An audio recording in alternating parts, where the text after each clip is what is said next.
こんにちは、皆さん。今日、私たちは日本語を勉強しています。質問があれば、私に聞いてください。Greetings, everyone. Today we are studying Japanese. If you have any questions, then please feel free to ask at any time. I'm going to continue with Immersion with Card Captor Sakura.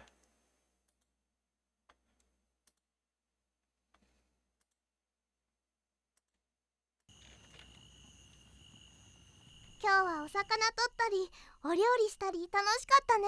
明日は何するんだっけ。確か肝試しですわ。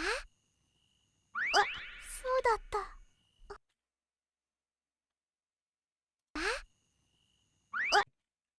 そうだった。That's right. 確か肝試しですわ。そうだった。ほら、岩場で飯ですわ。そうだった。ほら、岩場で広場で Let's see.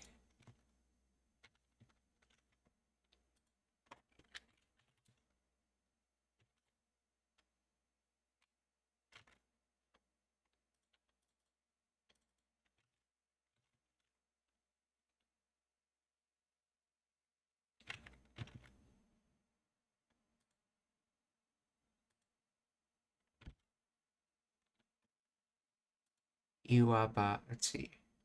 Rocky area, rocky track, rocky stretch of a climb, walk of a roll. So it's made from iwa, which is boulder in place. So a boulder location, aka a rocky area.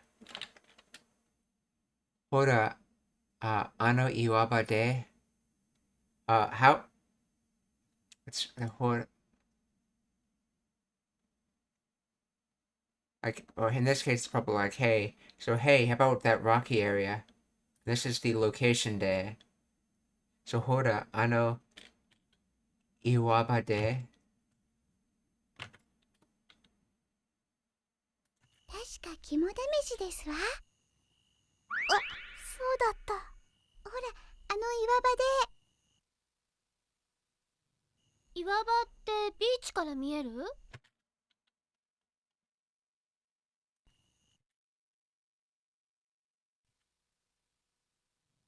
岩場。Iwaba de bichi kara mieru. So the rocky area that you're able to see from the beach, right? Mieru.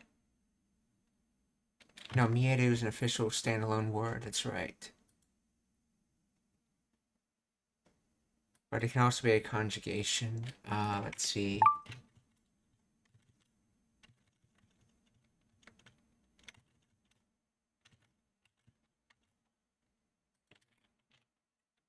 Yeah, miru, mieru. There's miru, mieru, and outside it's would be mireru for the conjugation. Let's see. 3 base words that use miru.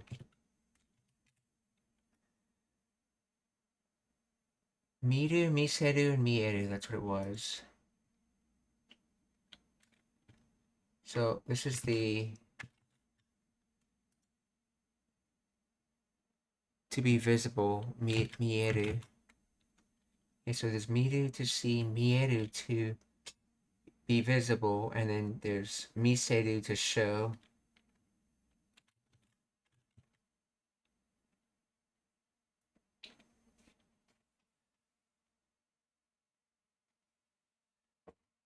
So the rocky area that's visible from the beach. So iwabate bichi kara mieru. ほら、岩場で。岩場ってビーチから見える？岩場で。岩場ってビーチから見える？ Notice she's germinating that constant. 岩場 She's germinating the sute. そうだった。ほら、 So that 岩場 is で。岩場ってビーチから見える？ええ。岩場と岩場ってビーチから見える？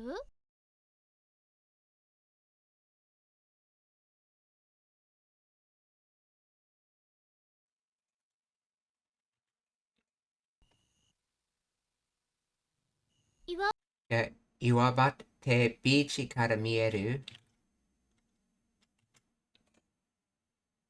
そうだった。ほら、岩場で。岩場ってビーチから見える？ええ。岩場といえば。ビーチから見える？ええ。岩場岩場といえば。といえば。So if it's the rocky area, no. 岩 If you say the rocky area, okay, so that's what it literally translates to. Nuance meaning, I believe that means something like talking about the rocky area. Let's see. Oh, no, that's for sute. Ieba has another connotation. Let's see. Please explain the grammar of this. That's what Naoko is trying to say.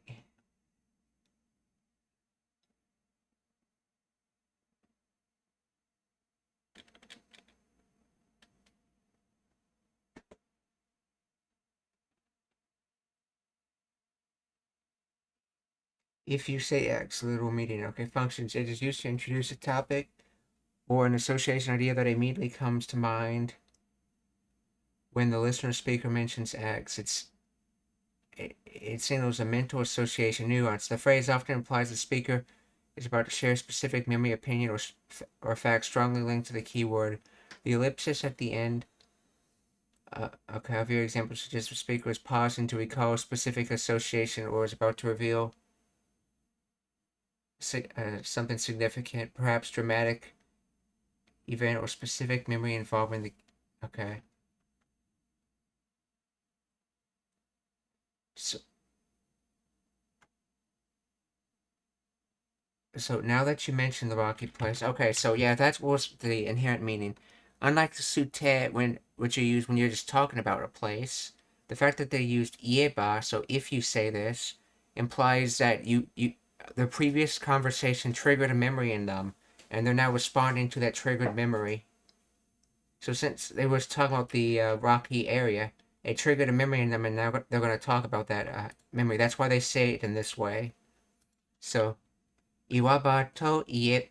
Okay, Iwaba to ieba.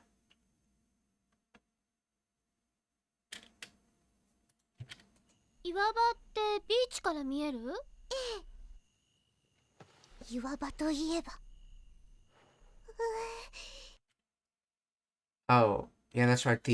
I think that's the other reason for using it, ieba, besides saying it is like, you can sort of use it like as an opener to saying something dramatic as well.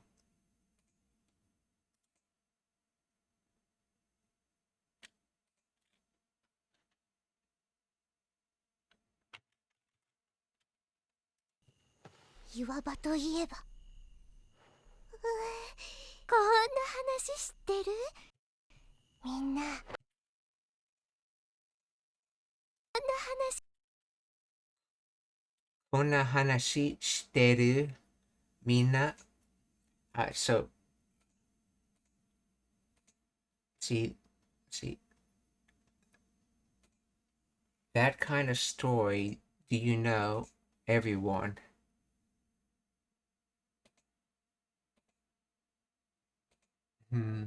Let's see, konna, which is either casual for just konna in the front or konna ni, and you have to know which one's actually being implied. This can't be Kona ni because we're not describing everything, so this has to be Kona.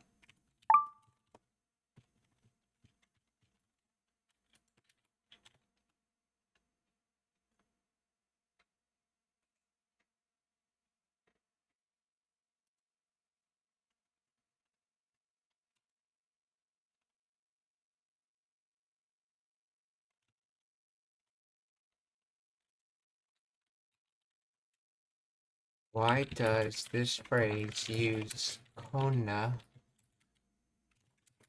at the beginning? Demonstrative. Okay, Kona is part of the Koso Do demonstrative system. Okay. Emotional. It often carries a subjective emotion tone, implying the speaker fears the story is notable, surprising, or directly relevant to the current conversation. It modifies the noun hanashi, effectively framing the upcoming narrative as this type of story.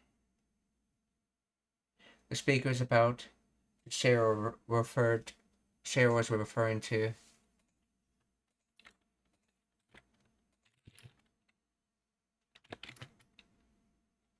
Does it imply the hanashi?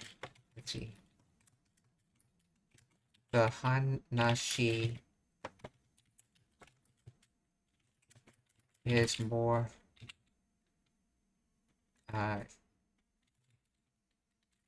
dramatic than not using Kona. See, does it imply the hanashi is more dramatic than not using Kona? Yes, using Kona often implies a hanashi is more dramatic, emotional, or notable than simply saying hanashi. Expressive function. Unlike neutral demonstratives Kono, this specific story, Kona, translates to this kind of story, such a word, inherently adding a layer of subjective judgment or emotion. It seems that the story has specific qualities, shocking, sad, unbelievable, or extreme, that the speaker wants to highlight. Emotional distance versus involvement. Academic analysis of Japanese demonstratives notes that Kona, Sona, and Ana function express indexicals. They are frequently used to express surprise, negative emotions, or emphatic involvement, whereas omitting it using Kono would sound more factual or detached. Context impact. In the phrase Kono hanashi shiteru minna, everyone knows this kind of story. Okay, the use of Kono suggests the story is widely recognized specifically because of its dramatic or archetypical nature rather than just being a specific piece of information everyone happens to know. Let's see. The use of Kona suggests this story is widely recognized specifically because of its dramatic and archetypical nature. So it's because of the emphasis of the story is why it's widely known as what they're. So this type of story. So Konna hanashi shiteru minna.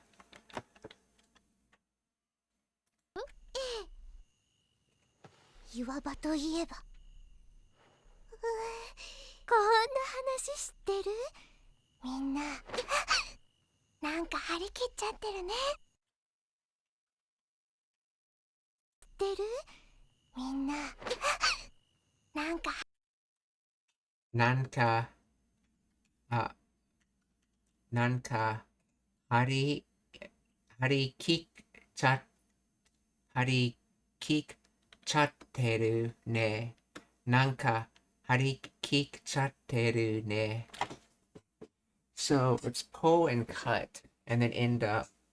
What does pull and cut mean? So nanka, something.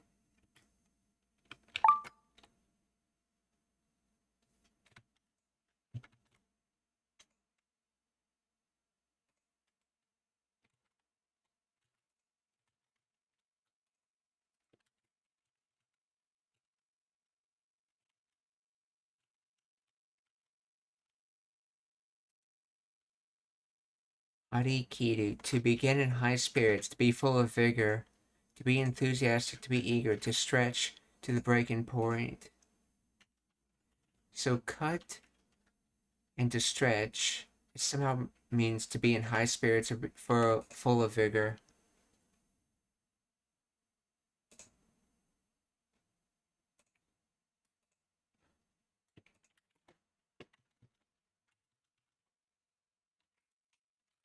How did the word harikiru come to mean full of vigor?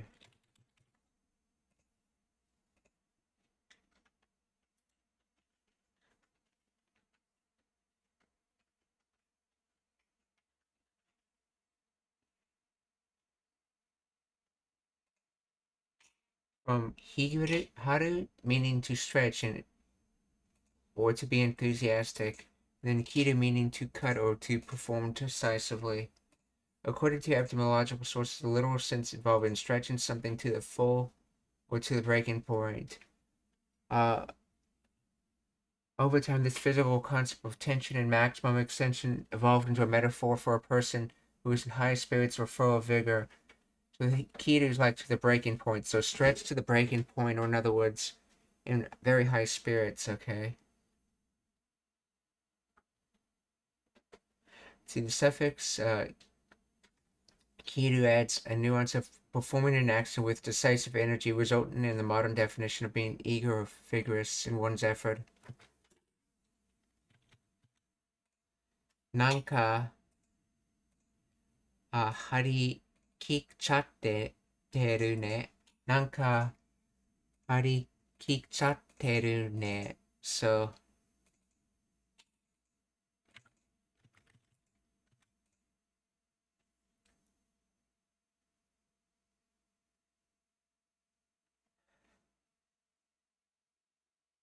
nanka, I think this is supposed to mean somehow, not something. So somehow we're gonna end up full of vigor, or end up being in high spirits.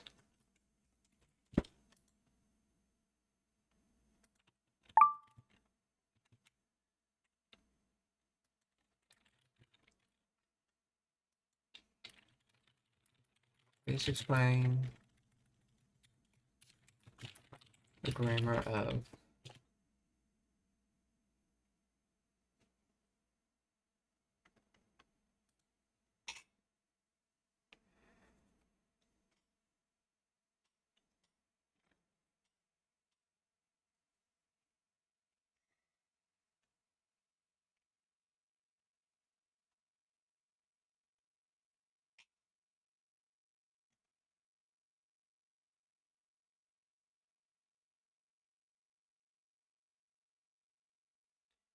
In this context, non-conf functions as a colloquial filler or adverbial particle similar to English like kind of or somehow.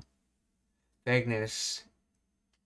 It softens the statement suggesting the speaker is observing a vibe or atmosphere rather than making a precise factual claim. It translates to you're just kind of, or you seem somehow originates. The contraction of okay. But it does not mean something specifically. Instead, it adds the conversational nuance that the speaker is trying to find the right words to describe the situation. Okay. So it's like a replacement word. So instead of saying what you actually want to say, you want to imply what you were trying to say but couldn't find words for it. So if you want to say ABC, you say blah blah blah. And everyone understands that those blahs are supposed to represent reasons that you can't really think of what they are at the moment. Hence, so it's literally like saying something something, because that's what non-kai generally gets used as something. But in English, we don't really say it as something, we say it as somehow.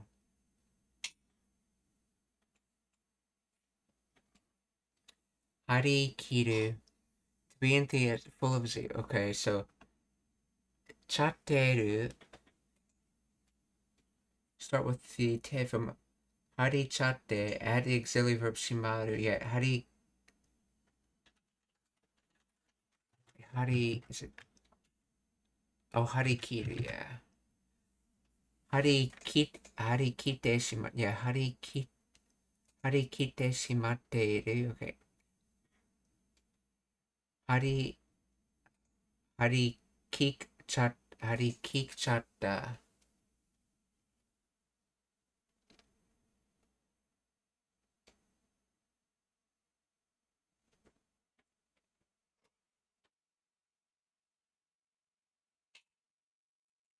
Yeah, 張り切っちゃってる. Okay.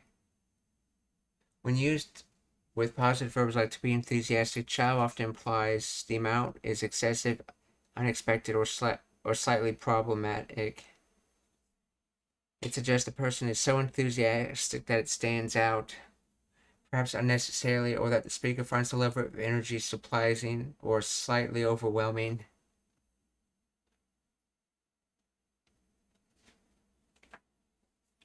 So you're kind of going all out, aren't you? Or you seem somehow overly enthusiastic. You're really working up a sweat. Let's see. Observation of excess. The speaker notices the listener is working harder or is more excited about than the situation seemingly requires. Teasing, playful, pointing out someone's eagerness, concern, implying the person is overexerted. Okay. Mild criticism. Suggesting the enthusiasm is misplaced or annoying. Okay, so this is, I guess, the teasing.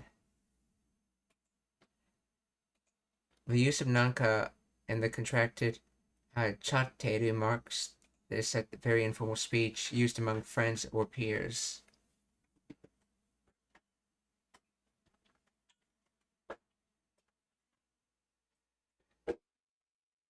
Hmm.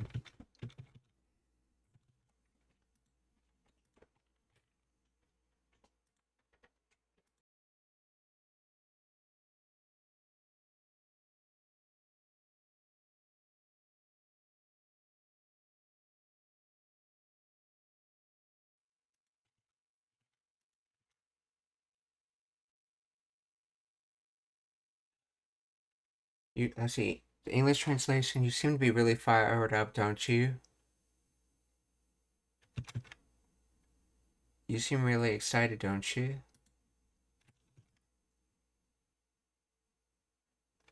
So, somehow, you ended up being really excited. In other words, you seem overly excited. なんか、張り切っちゃってるね。こんな話知ってる？みんななんか張り切っちゃってるね、なおこちゃん。昔あのね昔あのね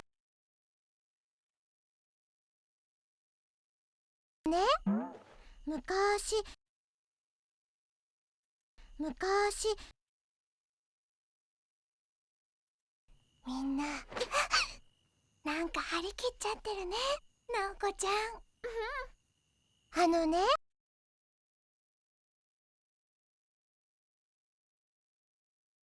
That.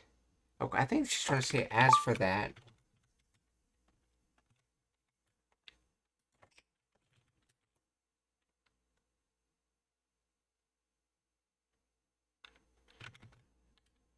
Let's see.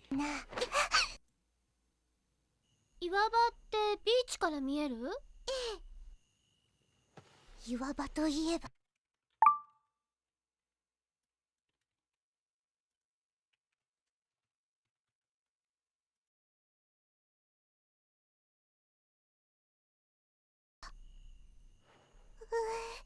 こんな話知ってる？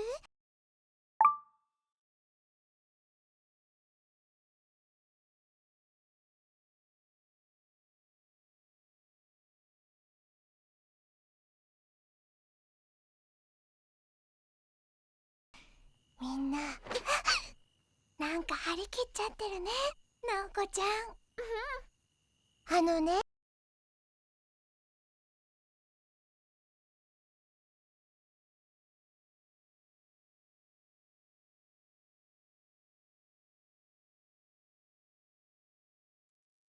Okay, so let's see. So let's see. Speaking of the Rocky area, have you guys heard of a story like this? Or do you know of a story? Have you heard of this kind of story? Let's see. Well, you see, or anone. So as for that, essentially, the meaning. So ano is referring to what she was just previously talking about.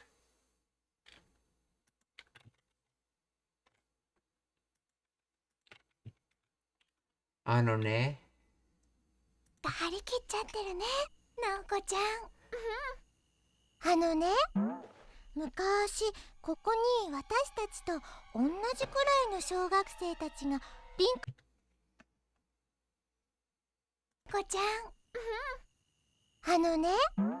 昔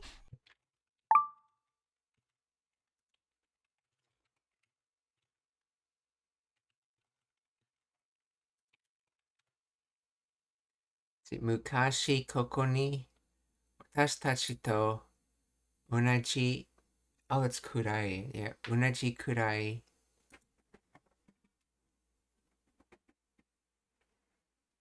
同じくらいの小学生たち。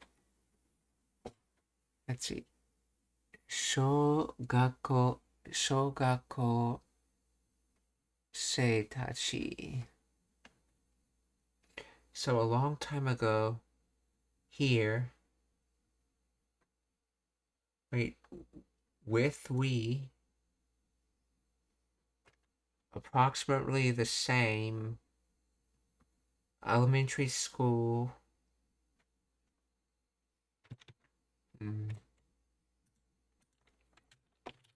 Please explain the grammar of.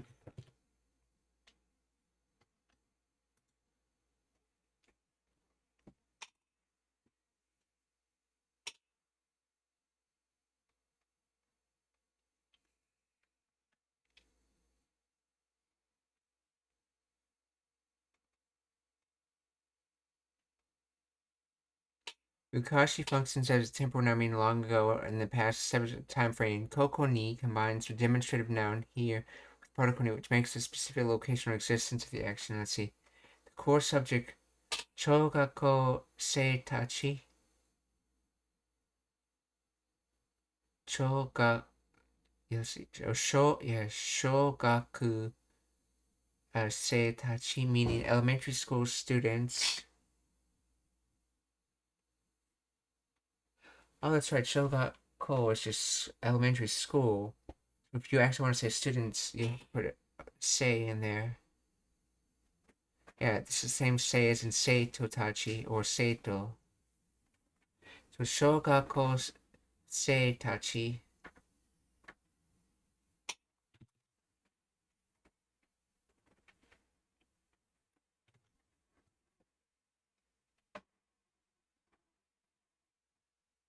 The phrase Watashi to unaji kurai, elementary school student, okay, modifies elementary school students. The particle marks a standard of comparison equivalent to with or than or in comparative structures. Unaji now meaning the same. Okay, kurashi, suffix indicating degree or approximation, translating to about or approximately.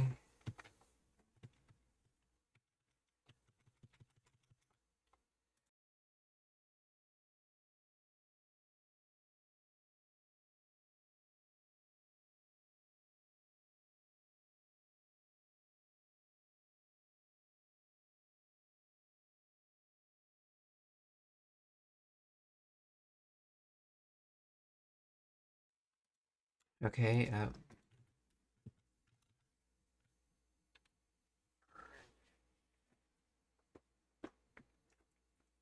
function. Together they mean the same age size as us. In this context, it implies that children in the past were roughly the same age as the current speaker.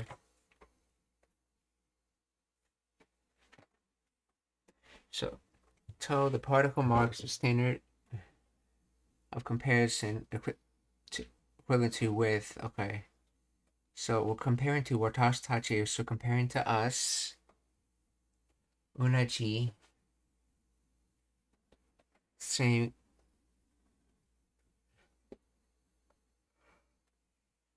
So where are they getting age from in this?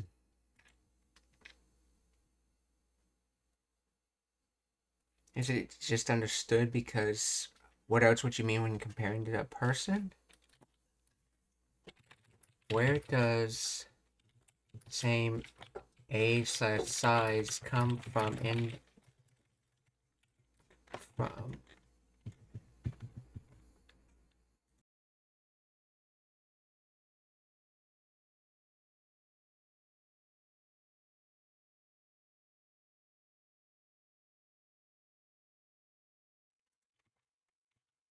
Okay, so where does the same age size come from when comparing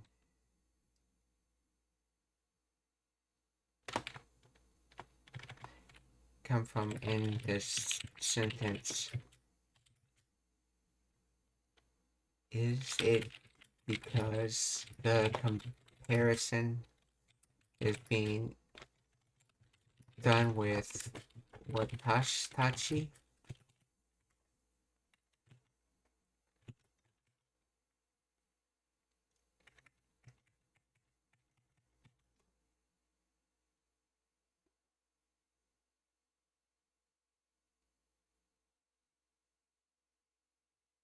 Yes, you are correct. The same age is inferred from context of comparing with watashi rather than explicitly stated in the words themselves. Literal meaning, unaji kurai literally means about the same degree or approximately the same amount. It is neutral and can refer to size, age, quantity, or ability. Context will include the noun being modified is shogakusei, elementary school students. When comparing groups of school children, the most natural and common metric for sameness is age and grade level. The comparative, okay, because the comparison made specifically with watashi, us, who were likely looking back at their, okay.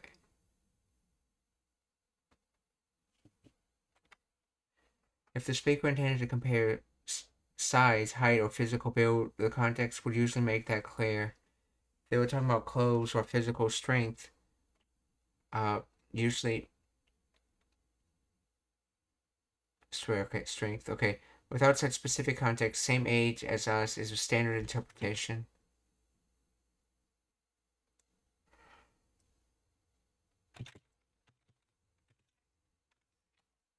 Mukashi koko ni watashi tachi to onaji kurai no shogakusei tachi ga. So a long time ago, at this location, there was a group of elementary school students like us.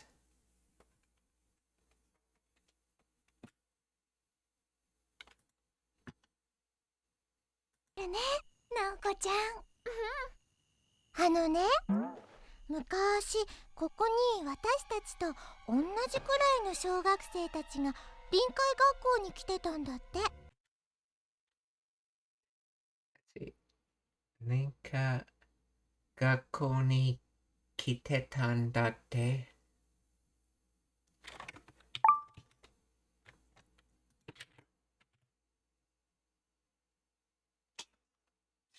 臨海学校 seaside school. Okay, that's the word that they use for school beach field trip.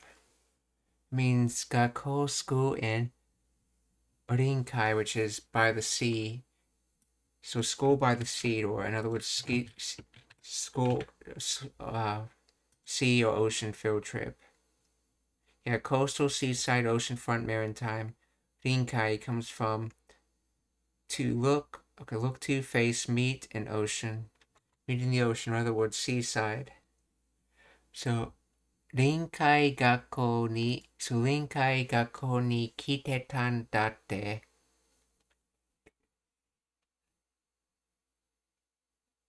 So,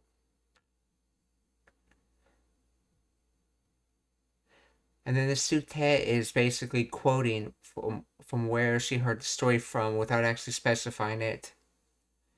So they came for the purpose of this school beach field trip.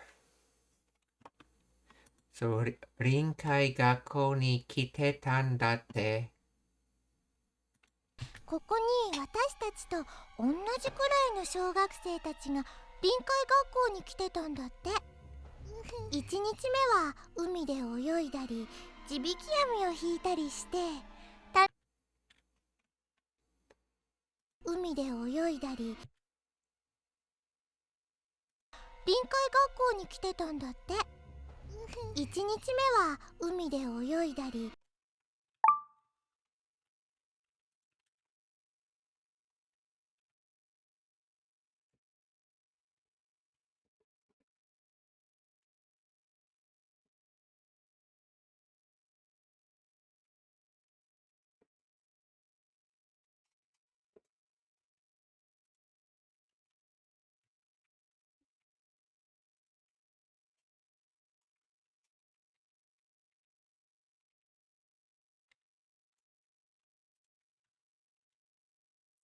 1日目 First day at work school, day 1. Oh, this is the May used for chronological order, like the third bridge. You'd be like San Hashime. So I can test that right now.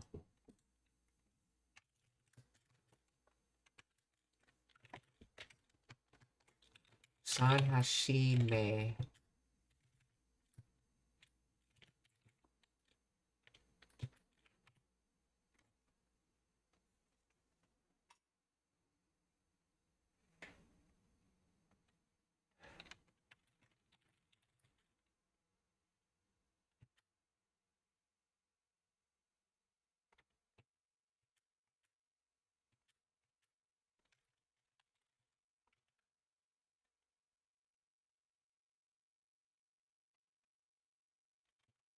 What's the kanji for bridge?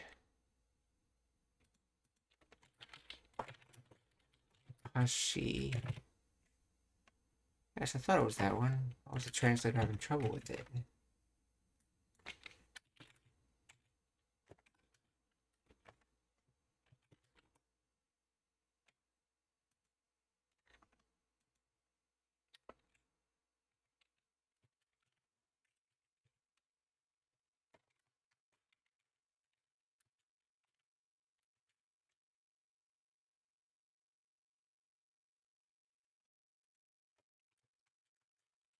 How do you say the third bridge in Japanese?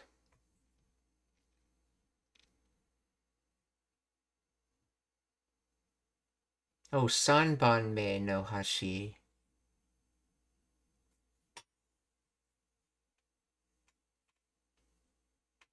Sanbanme no Hashi. So, number 3 in an order.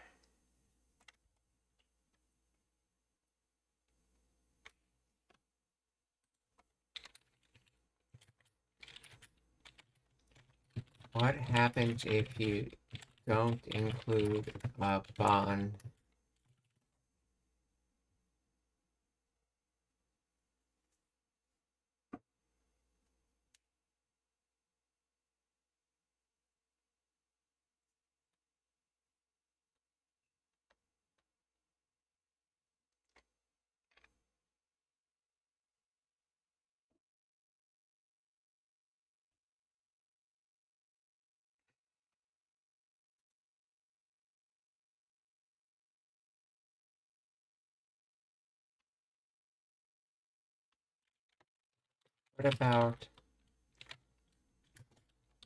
What about Ashino Sanme?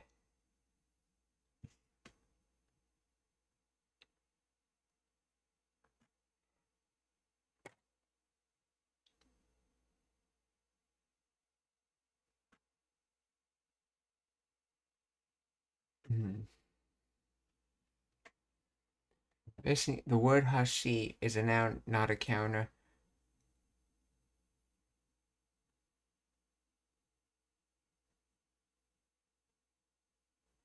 The third bridge, okay, standard implies sequence. What if you don't have the me?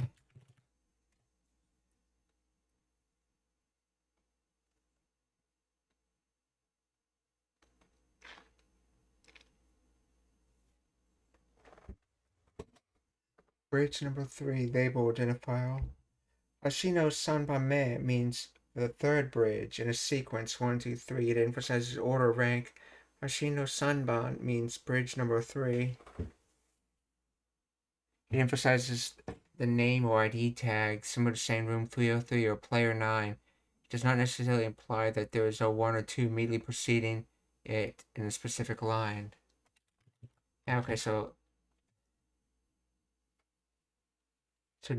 Ichinichi me. So on the first day, so Ichinichi me.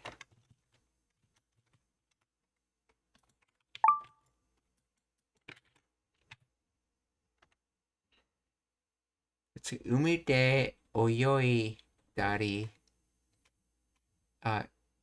GB Jabiki, let's see, oyoi dari. So doing things like swimming. So at the beach, they were doing things like swimming. Then GB Jibiki mo. Beach seine, longhorn seine, dragnet for fishing. So earth pole netting or dragnet fishing, okay. So Jibiki mo o, let's see, hitari shite. Wait, why are you saying it as that?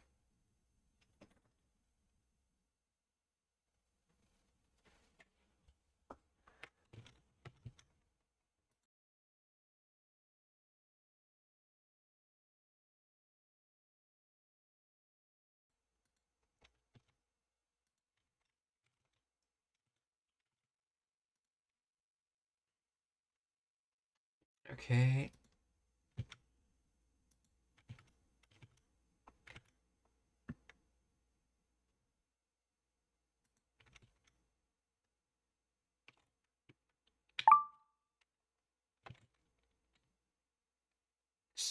So pulling the dragnet, I guess, would be the best way to translate that.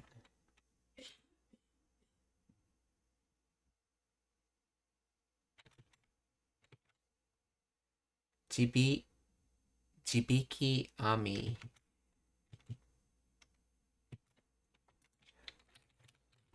Wait, let's see. Please explain the grammar of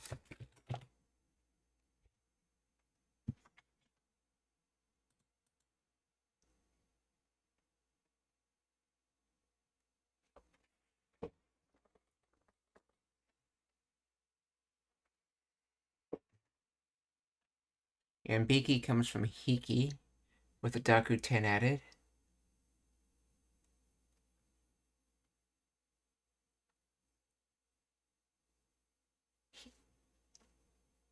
Oh, that's why it's Ita, that's right.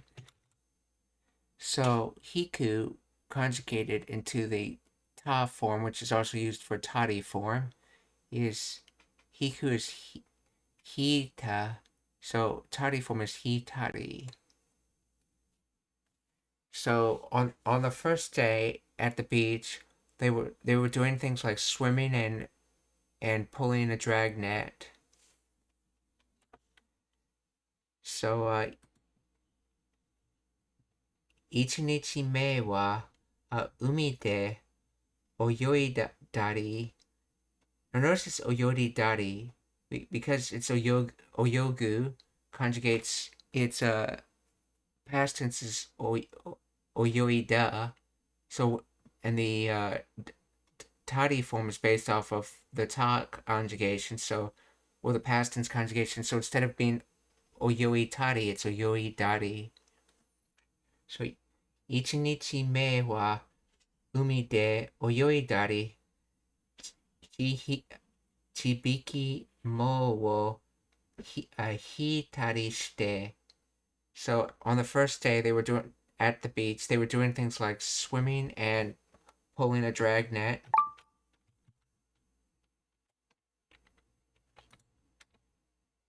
Rinkai 学校に来てたんだって。1日目は海で泳いだり地引き網を引いたりして楽しい臨海学校って感じだったんだけど。楽しい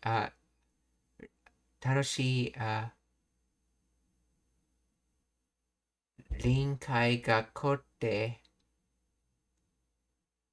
感じだったんだけど、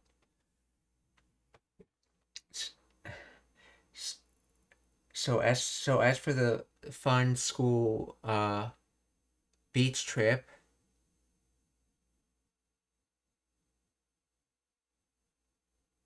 let's see.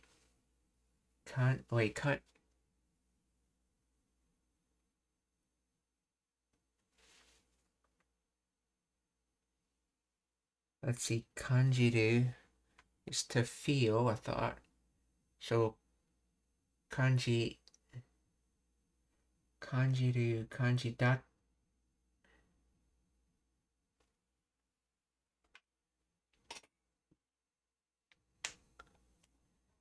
Kanji dot. Let's see if this is the noun kanji, then this is and dot ending particle da. That'd be to be feeling up. No, but then this is da right here. But you sometimes do that. Let's see, da tanda. If this is to feel, let's see, kanjiru.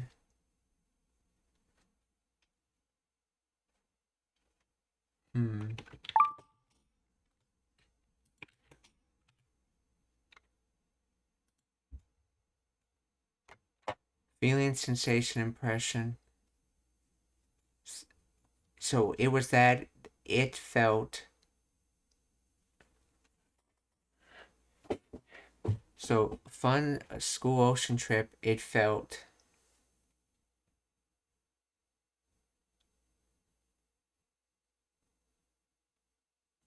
Interesting. Why write like that? Please explain the grammar of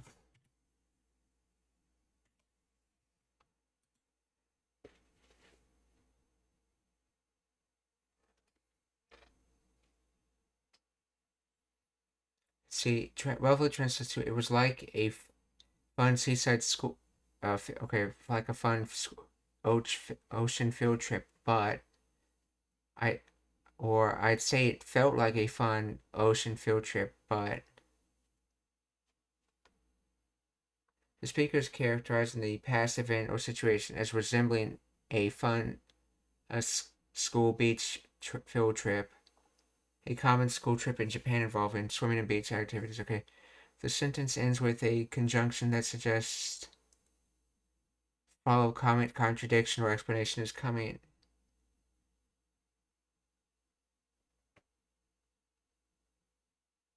Let's see, seaside school or marine school, typically a multi-day educational trip for elementary or junior high students to the coast for swimming and nature study. Kanji, a noun meaning feeling, vibe, or sense.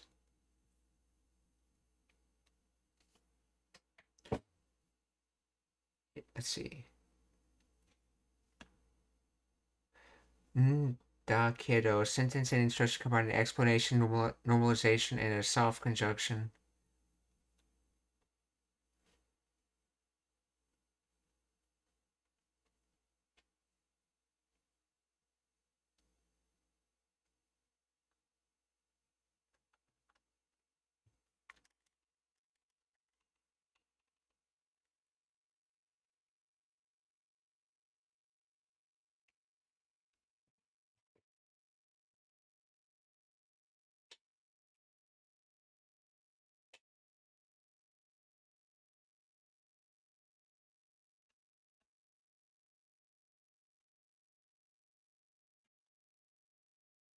It was like a fun seaside school, but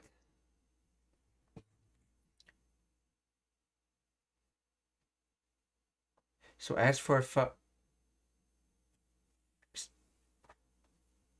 fun seaside school, it felt, aka it felt like a fun seaside school. Okay, that's probably the best way to interpret it. So Tanoshi Rinkai, Tanoshi Rinkai Gakkoって感じだったんだけど、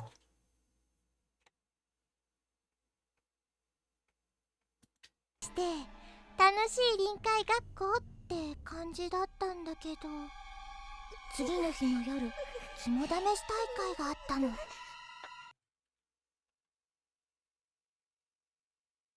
肝試し大会、次の日の夜、次の日の夜、次の日の夜、so the next day's evening, 肝試し big meet, let's see. 臨海学校って感じだったんだけど、次の日の夜肝試し大会があったの。大会があって、I guess that means like event or something. 大会 mass meeting, convention, rally, conference, assembly, gathering, tournament, competition, contest. So the next day's evening, or tomorrow evening, there was a test of courage. They had a test of courage gathering. So tomorrow evening they had a test of courage gathering. So sugi no hi no yoru, kimo dameshi, sugi no hi no yoru, kimo dameshi taikai ga atta no. 楽しい臨海学校って感じだったんだけど、次の日の夜肝試し大会があったの。まあ私たちと同じ日程ですわね。まあ私たちと同じ同じ I believe that word has something to do with schedule. Let's の see. 夜肝試し大会があったの。まあ私たちと同じ日程ですわね。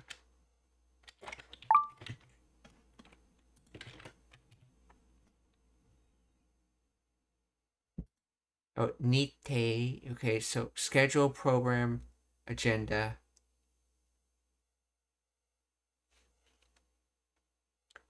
So extent, degree. Yeah. Okay, this is the kanji using Hodo. So days, and then the days limit, aka the schedule. Or the agenda. So Nite. まあ私たちと同じ日程ですわね。So, wow, they had the same schedule as us.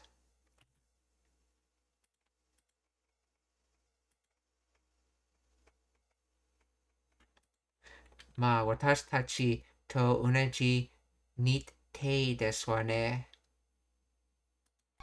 次の日の夜肝試し大会があったの。まあ私たちと同じ日程ですわね。あの岩場の洞窟でやったらしいんだけど、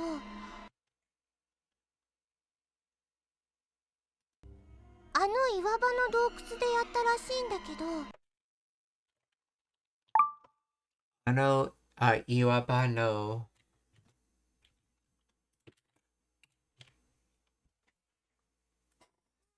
岩場の洞窟 cave, caverns, grotto made from den, cave, excavation, and then cavern. So two words for using caves. Wait, Iwaya is a word? Oh, wow. Interesting logic there. Anya.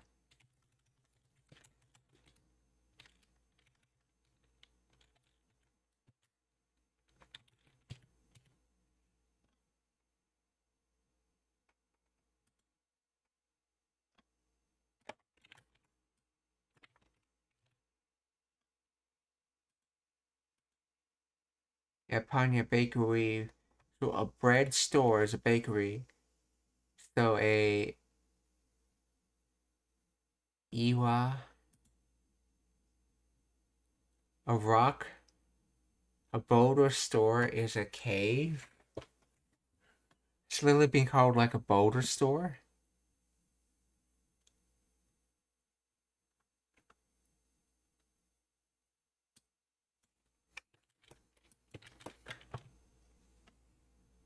Iwaya.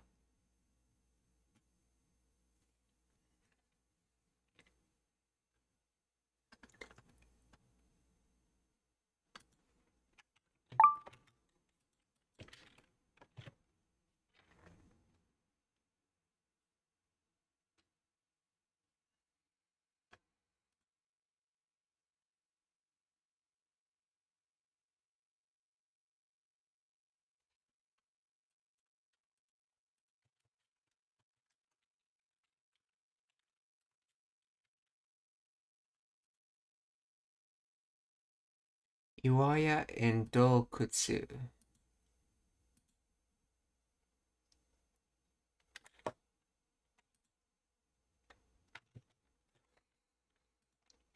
What is the difference between Dokutsu and Iwaya?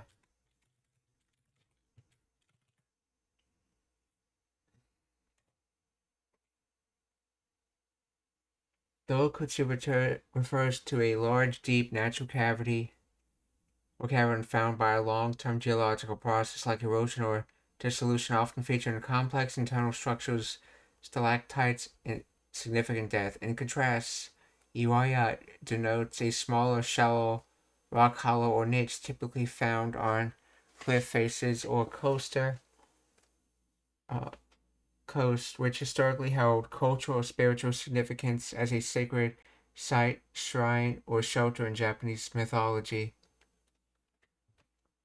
which explains why when I was walking in Japan, oftentimes when you see any kind of depression in rocks, you might find a little shrine made inside of it.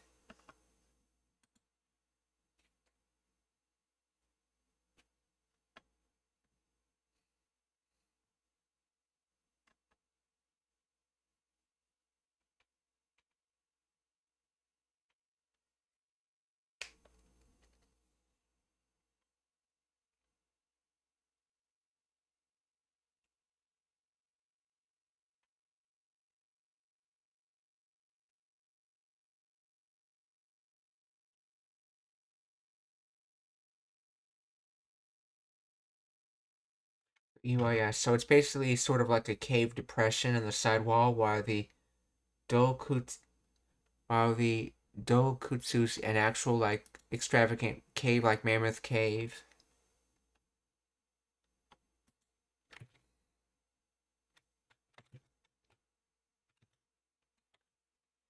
Ano iwaba no Dokutsu de yatta. So they did that cave. Let's see. Rashin.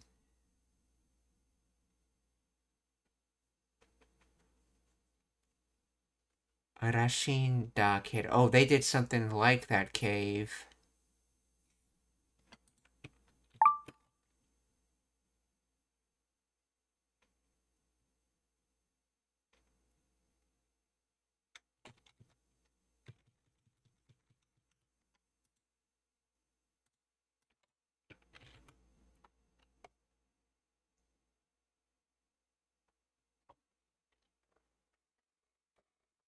Let's see. And apparently they did something in that cave on the rocky shore.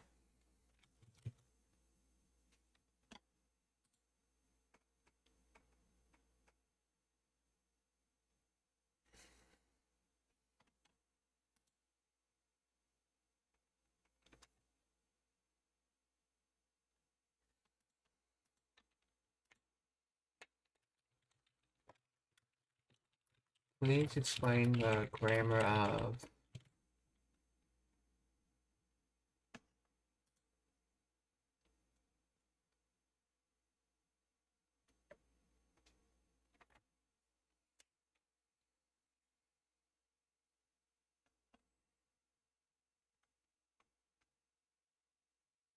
yatta from yaru, meaning to do.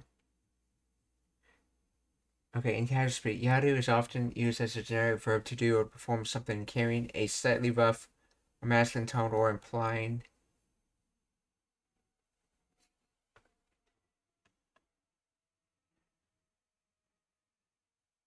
Let's see. Explain this sentence more. That's not how I generally see yaru used. I generally see it, the other definition used of when you're doing something but with effort.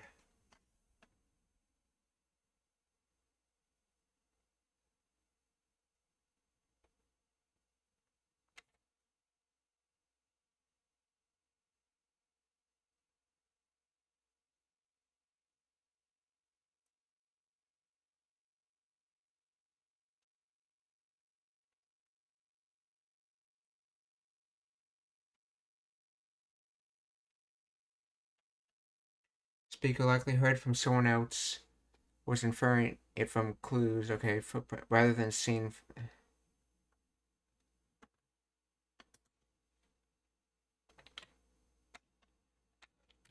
What is this sentence saying?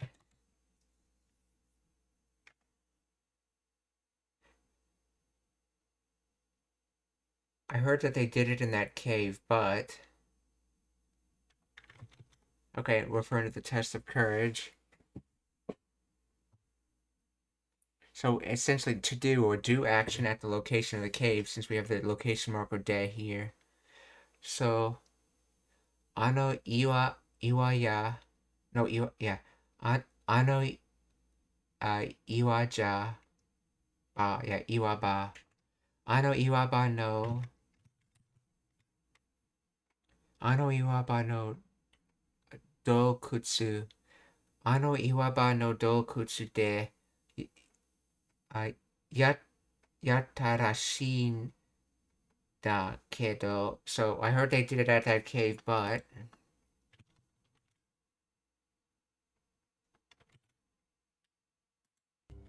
あの岩場の洞窟でやったらしいんだけど、その洞窟の奥の小さなdokutsu.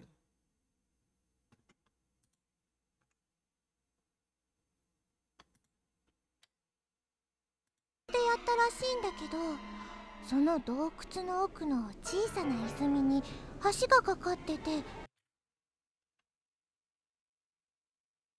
洞窟の奥のDokutsu. Let's see. Sono dokutsu no oku. Inner part, interior back. Living recess.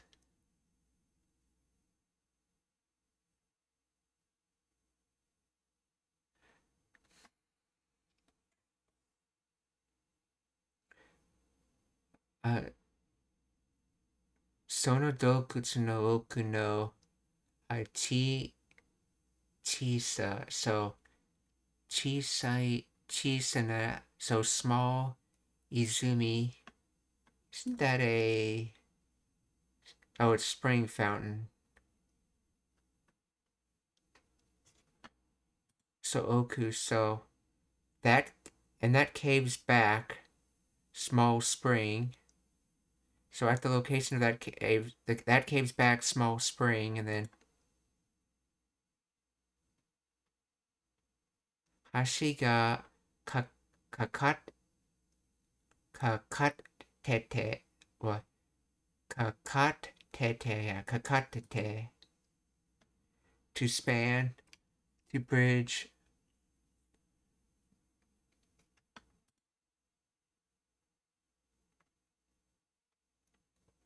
Spring fountain. So in that cave's back spring, a small, okay, in in that cave's in the back of that cave, it has a spring, and there's a bridge that spans it.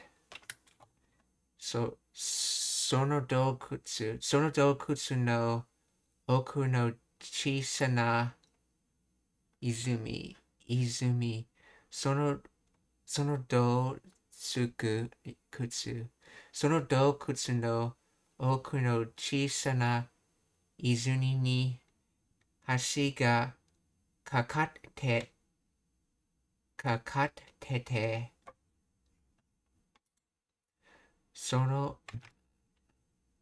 sonodokutsu no oku no chisana izumi ni hashi ga kakatte. So in the back of the cave, there's a small spring spanned by a bridge.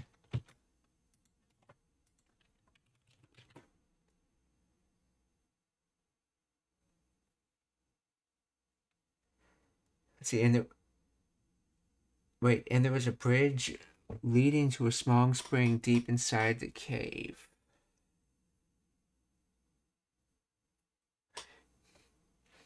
Wait, there was a bridge leading to the small spring?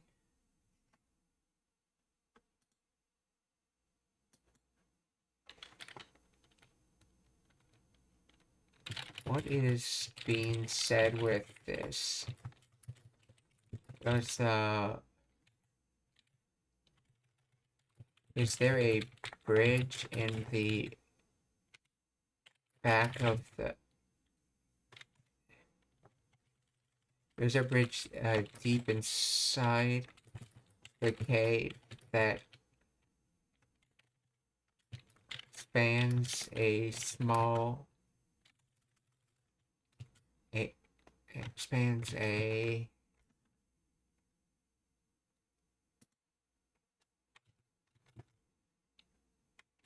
spring,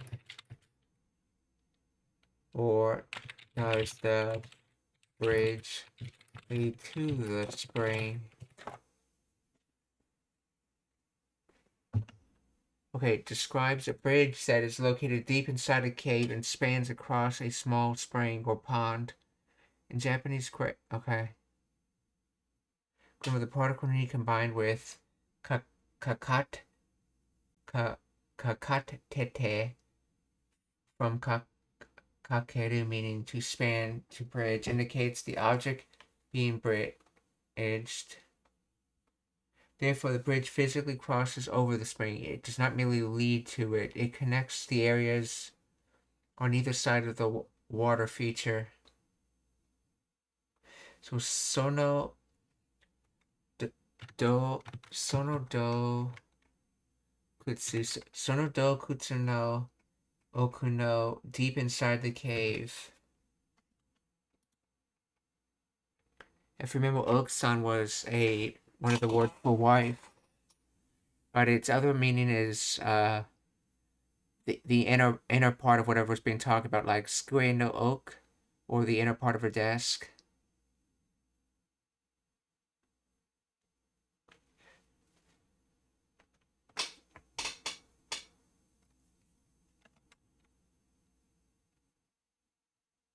Let's see, living quarters at the back of a house, in a room, recess in one's mind, bottom of one's heart, behind someone's words, mysteries of an art.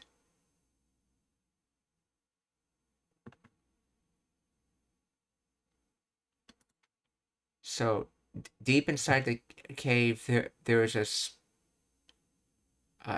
small spring that is spanned by a bridge. So, sonodokutsu no oku no chisana izumi. Okay, izumi. Sonodokutsu no oku no chisana izumi ni hashi ga kakattete.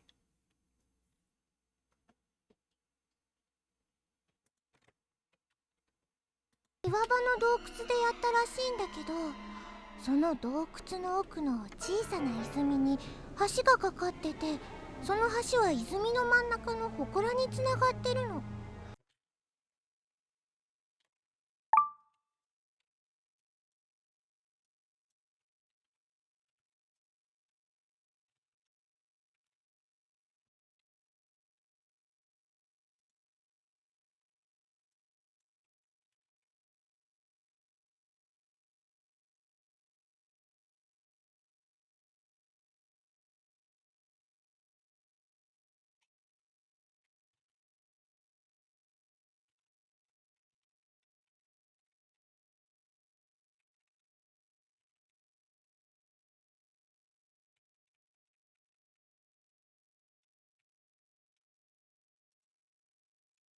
Let's see. その橋は泉の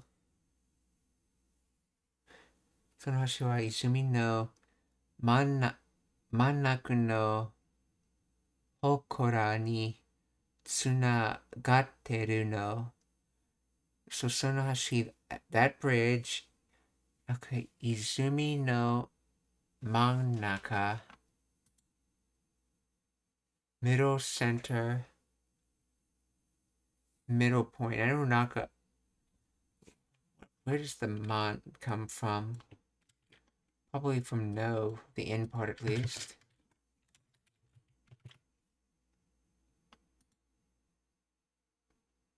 Let's see, this is true, rear, genuine, proper.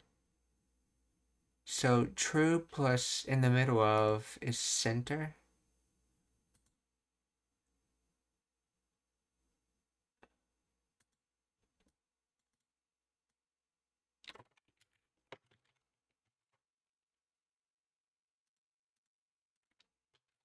What is the origin of this?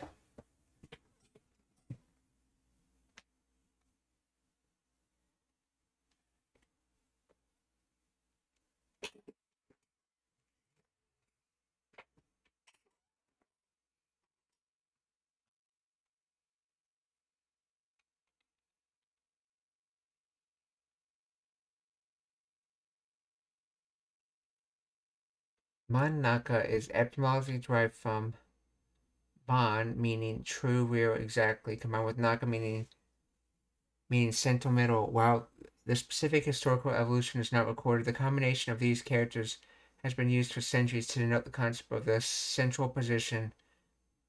The kanji, meaning true or genuine, emphasizes the precision of being the exact middle, while naka, meaning inside or middle, provides the spatial reference.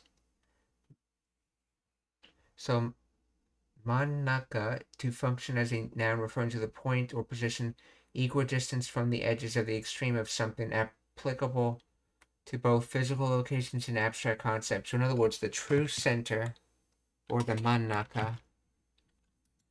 Sonahashi wa izumi no Manaka no Hokora,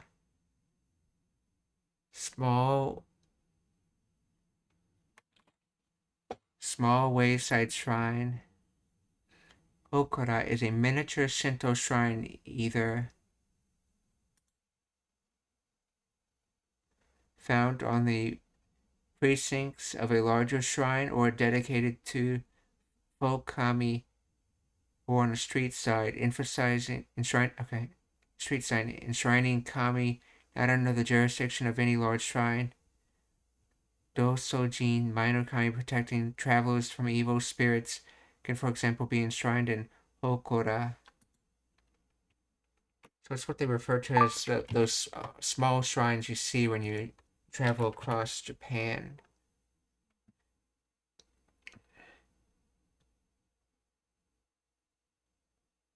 So that bridge,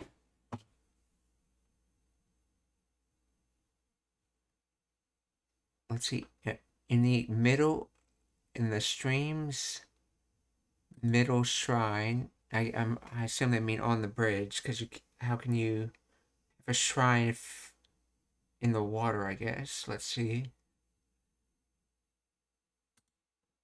Sunagateru to be connected, to be joined together, to be linked, to be tied, to lead to connect.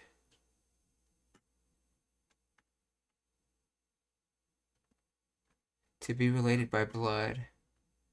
Tsunagateru.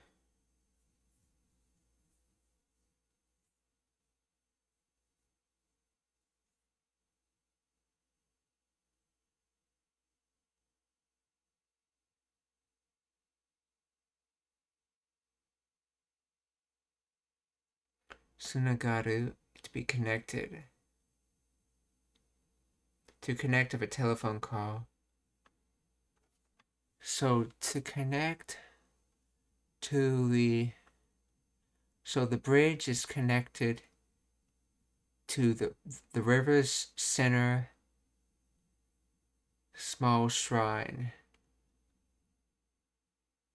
Oh, in other words, there is a small shrine on the bridge at the center of the river. I think that's what it's trying to say.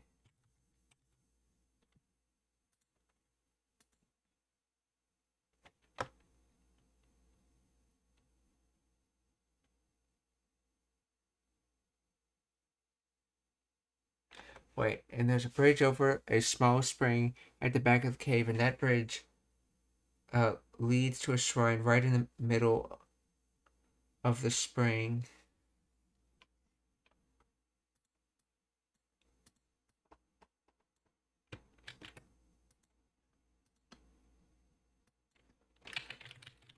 Please explain the grammar of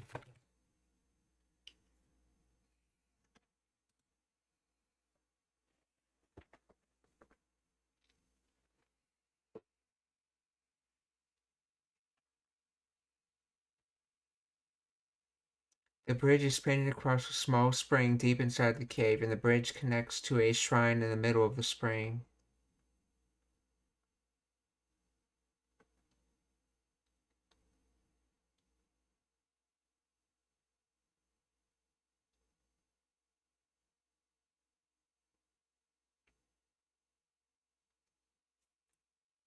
Cave at the back of the small spring, meaning in the small spring, the back of the cave. First clause, the bridge existence. Ashiga kakate. Okay, bridge. A bridge spanning across it. Second clause. Sono hashi wa izumi no mannaka no hokora ni tsunagateru. So that bridge, izumi no mannaka, the middle of the spring, no hokara, shrine, tsunagateru, colloquial contraction of tsunagateru, okay, to be linked, progressive. In this context, it provides an explanation, context, or emphasis. It implies the speaker is describing a situation to the listener, often translated into a soft assertion or you see. The bridge connects to the shrine in the middle of the spring, you see. Okay.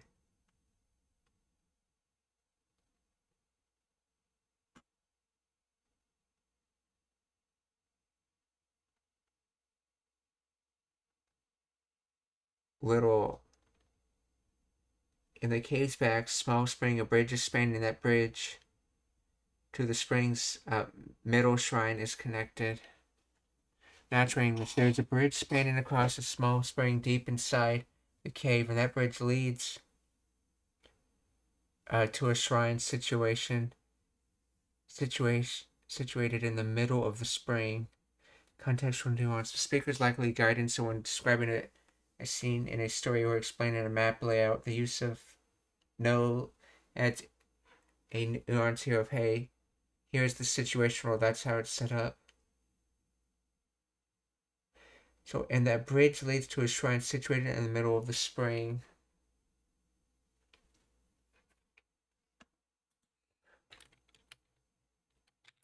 If the small shrine is in the middle of the spring, doesn't that mean it is on the bridge, or doesn't that mean it is in the middle of the bridge, or else it would be underwater?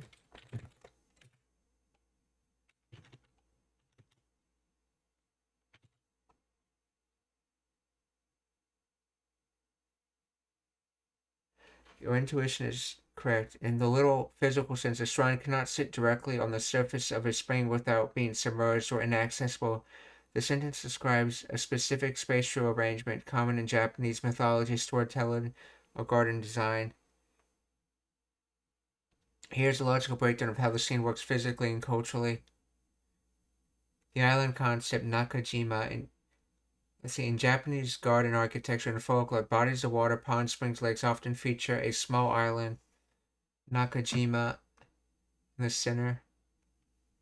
Yeah, there were a lot of small islands in some of the gardens we visited when we were going through many of Tokyo's gardens. The Hokura is not floating on the water. It is built on a small patch of land, a rock formation, or artificial islet rising out of the spring. So the bridge row. The bridge spans from the cave wall, the shore, to the central island. Without the bridge, the shrine would indeed be isolated or underwater in the sense of being unreachable. It's a cultural context. The design symbolizes the transition from the mundane world, the cave floor, to the sacred space, the island. Famous examples includes Itsukushima Shrine, which appears to float on water during high tide but is accessible via walkways, in the Byodo in Phoenix Hall, which sits on an island connected by a bridge. Oh, so it's not on the middle of the bridge. The bridge, they're implying that there's an island in the middle of the spring, and the bridge leads to the island.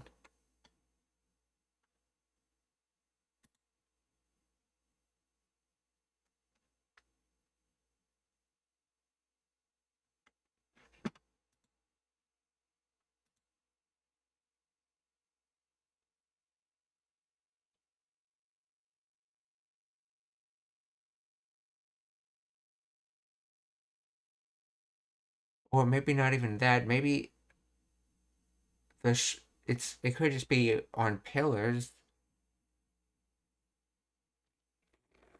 and the pillars go into the water. Okay, but the point is, the small shrine is in the middle of the spring, and the bridge leads to it. It connects to that middle of the spring. So the other side.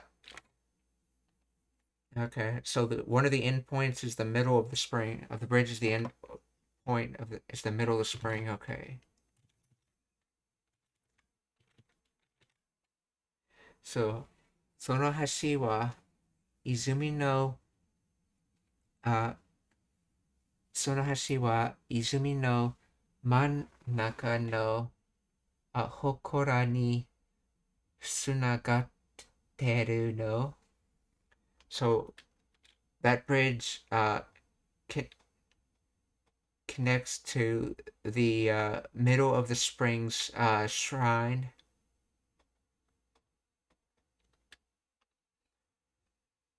It's の奥の小さな泉に橋がかかってて、その橋は泉の真ん中の祠につながってるの。肝試しの内容っていうのは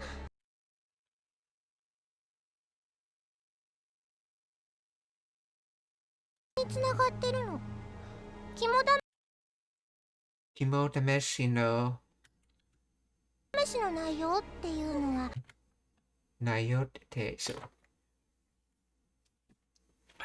肝試しの内容っていうのが So the test of courage contents. See, so as for the test of courage contents,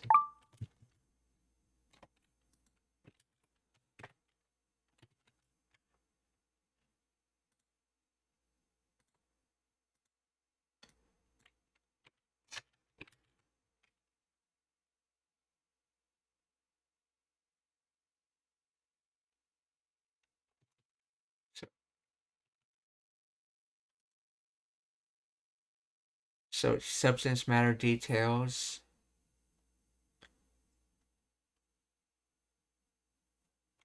I'm interested they're using Naiyo for this.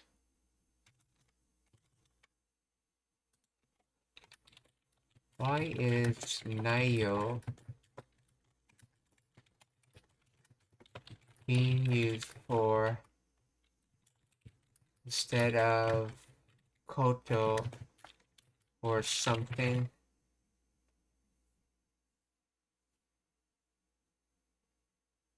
Content details or subject matter rather than a normalizer like Koto no. In the phrase Kimo Dameshi no Naiyo, the speaker is referring to the specific subject or facts of the event. Using Koto will normalize the action, turning to the test of courage into the fact action or action of during the liver test. So it normalizes it so you can talk about it, but we don't want to talk about it. We want to talk about the contents or what it involves. But that's how Koto's used sometimes. Let's see, whereas Naiyo specifically points to what the action consists of or the narrative details involved.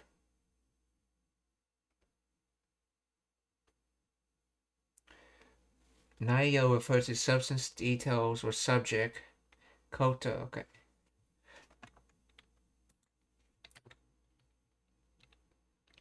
But Watashi no Koto usually refers to details about someone.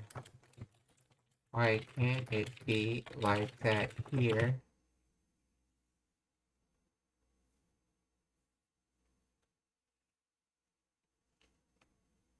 You are correct that Koto can refer to the details or matters regarding a person, things about me or my situation. However, it cannot replace Naiyo in the phrase Kimo Dameshi no Naiyo due to the fundamental difference in what they define. Koto refers to the existence, facts, or general concepts of something. When used with a person, it means the matters concerning me or my persona as a whole entity. It treats the subject as an abstract thing. Naiyo refers specifically to the internal substance, plot, or detailed composition of a defined container like the story, event, or document. In this context, Kimo Dameshi, a test of courage. Okay, using Koto would mean the fact that the test of courage happened, or matters regarding the test of courage. Using Naiyo specifically asks for narrative details. What exactly happened? What was the story? Where are the specific scares? Okay. Just as you wouldn't say the Koto of the book to mean the plot of the book, you would use Naiyo when you want to open the container or the event, examine its specific contents rather than just acknowledging the event's existence. So Koto refers to existence, facts, or general concepts of something when used with the person. Watashi no Koto meaning matters concerning me, my persona as a whole entity. It treats the subject as an abstract thing. Naiyo refers specifically to the internal substance, plot, or detailed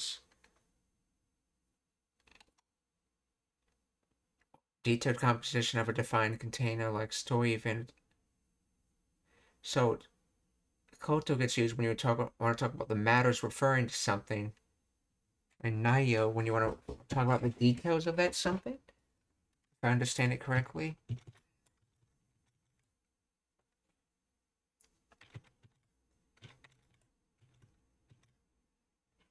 So Kimo Dameshi no Naiyote. Okay, Kimo Dameshi no Naiyote Iu no ga. So as for the said details of the test of courage.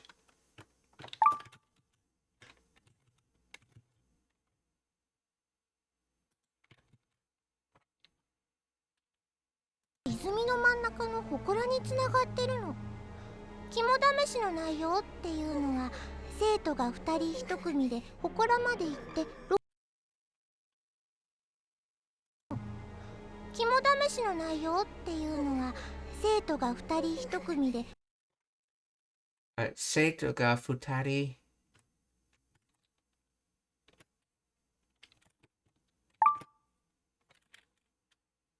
内容っていうのは生徒が2人1組で祠見るで祠まで行って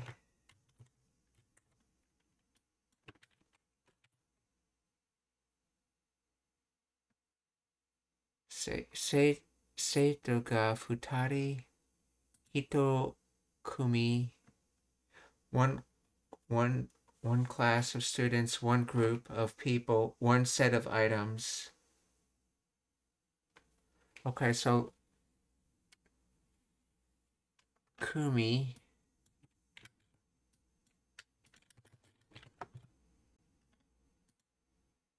class group bunch lot.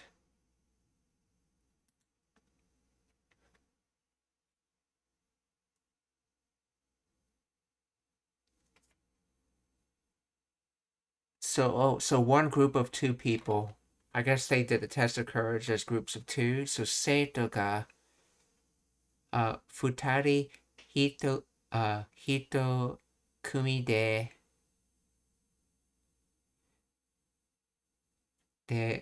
hokora mare, so up until the shrine, ite. So one group of 2 students went all the way up to the shrine, to the small shrine.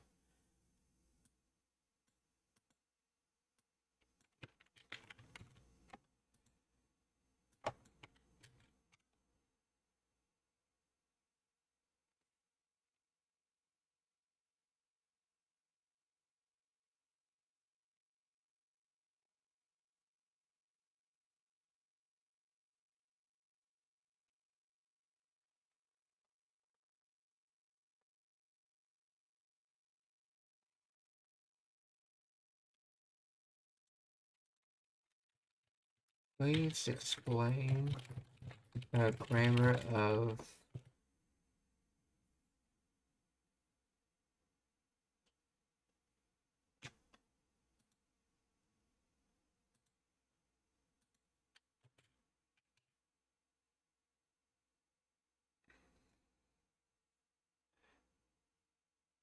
the challenge involves students going to the shrine in pairs. So let's see. As for the contents of as for the test of courage contents, let's see, going all the way up to the shrine in pairs. So why use day here?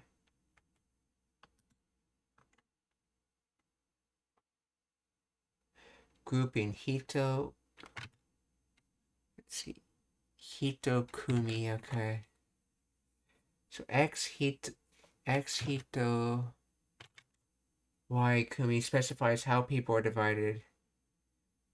So Nihito Ichi Kumi literally translates to 2 people, 1 group, which is the standard way to say in pairs or teams of 2 in Japanese.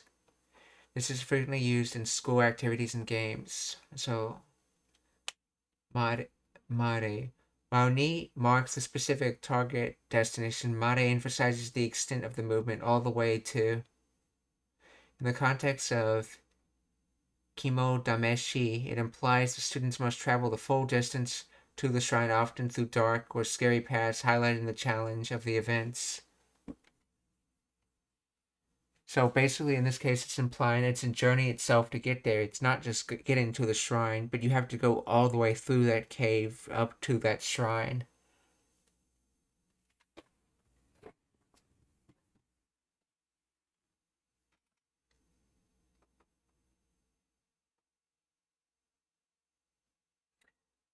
See, Hokora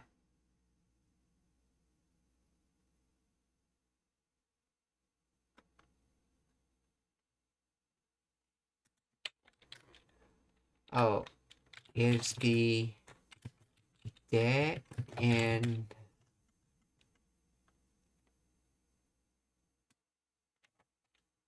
nihito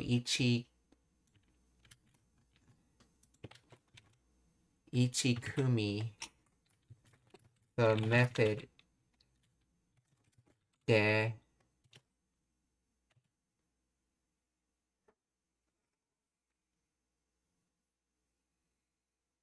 yes, the de and nihito ichikumi is indeed the method or means dead. Indicates the manner or formation in which an action of going to the shrine is performed. So seito ga nihito ichikumi de hokora made ite.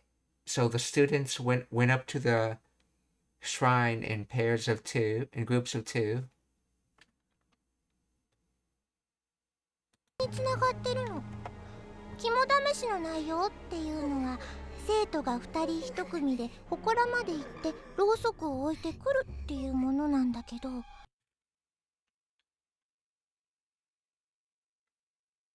ろうそくを置いてくる。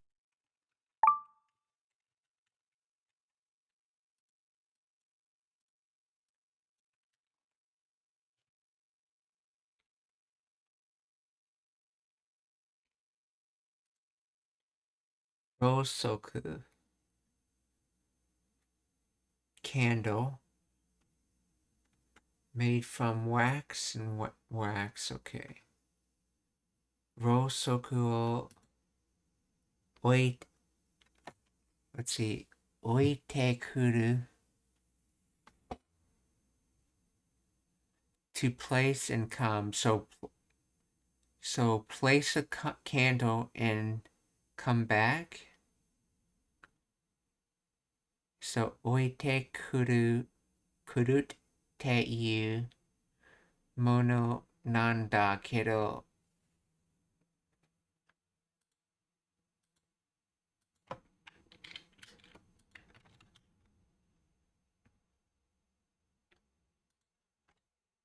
So they were to place a candle and come back, and their groups of two. So to leave a candle there, but so the test of courage involves students going to the shrine in pairs to leave a candle there, but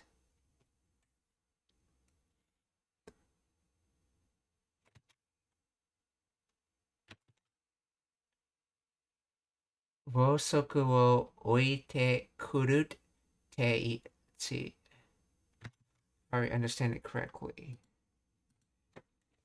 And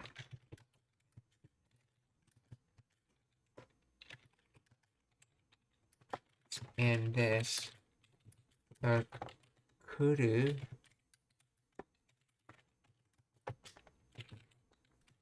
comes from the fact they are saying to leave a candle and come back.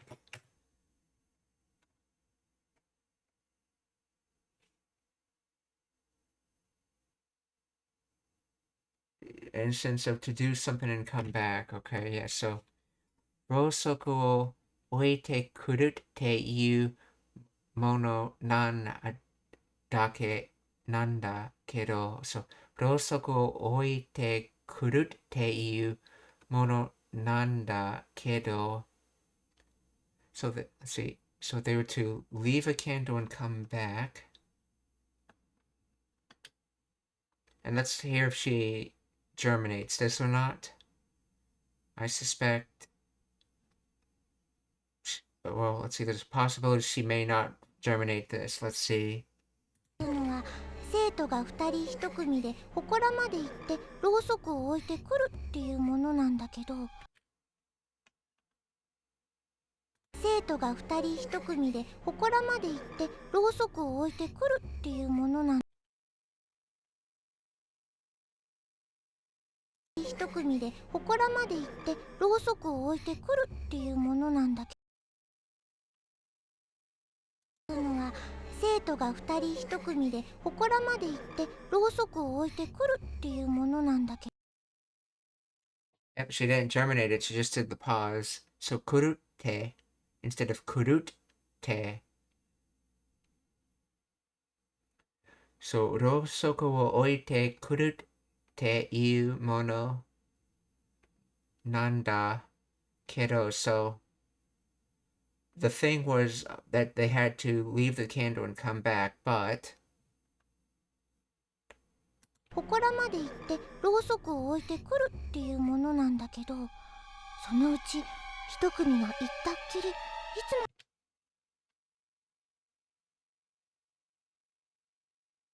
もとそのうち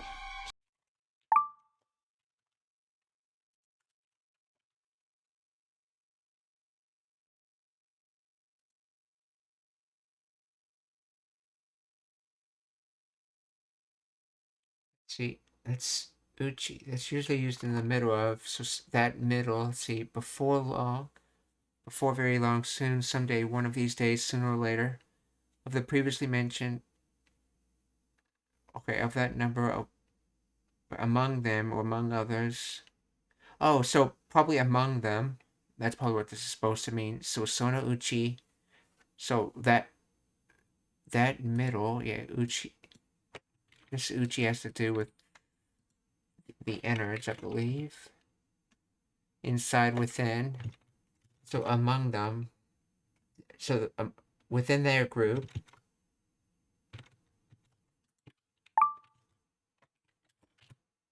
Sono ichi, ichi kumi ga, ikonata kiri okonau, to perform, to do, to conduct oneself, to carry, transitive. So among them, one group performed it, and then Tsukiri only just ever since, after continuously remaining.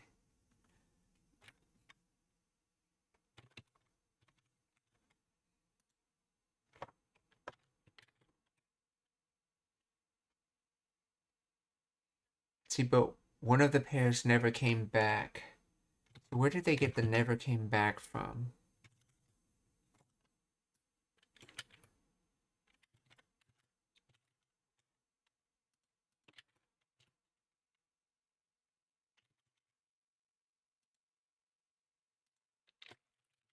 Please explain the grammar of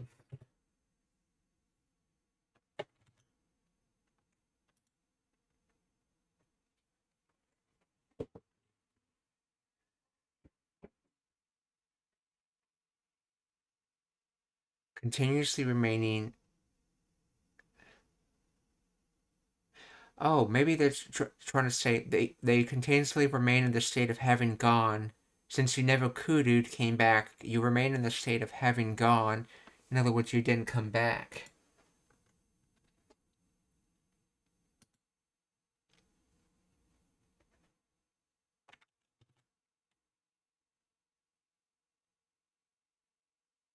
I think this is supposed to be Ita. Let's listen to what she says. Sono uchi ichi kumi ga itakiri. とそのうち一組が行ったっきり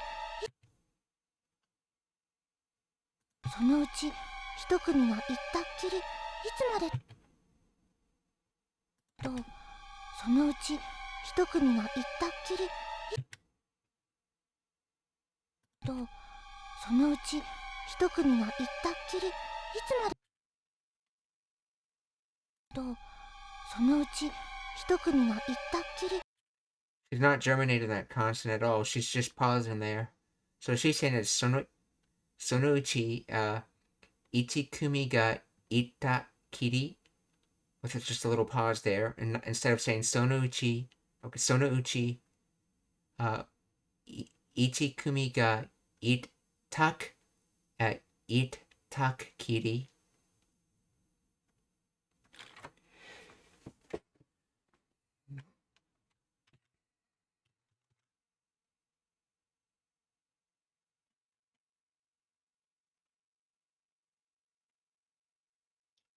kiri. The phrase ita kiri is the most critical grammar element of the story's tension.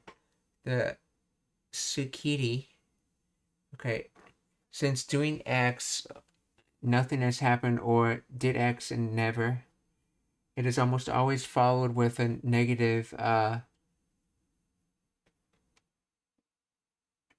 see, that is,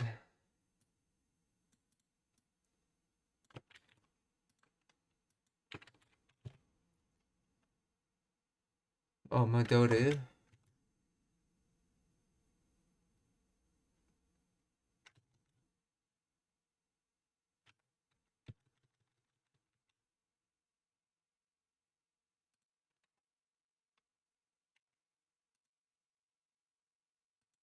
Oh, these are different kanji for it, though.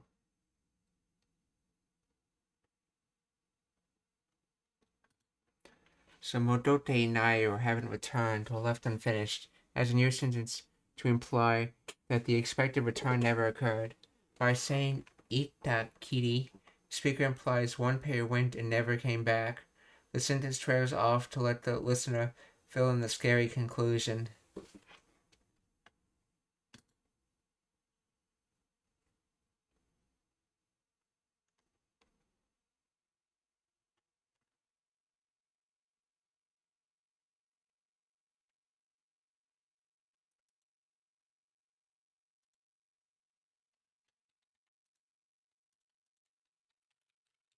Please explain the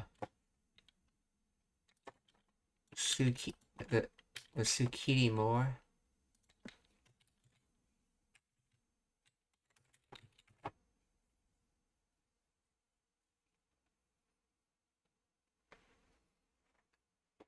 Tasukiri is a powerful expression used to describe an action that happened once, after which the expected subsequent action never occurred.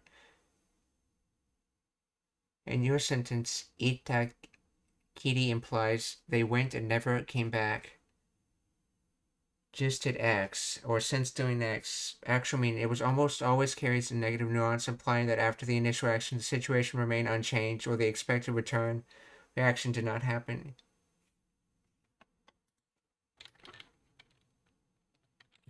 Why the nuance in horror stories? The rule was to go and come back, or oite kuru, reality, to place and go back. Yeah, reality, ita kiri. Implication, coming back. Part of the rule was violated permanently. By cutting the sentence off at that, the speaker creates a cliffhanger. The grammar itself signals that the story has taken a dark turn without needing to explicitly say they disappeared or they died. Why the use of oikiri, which appears to come from kiru,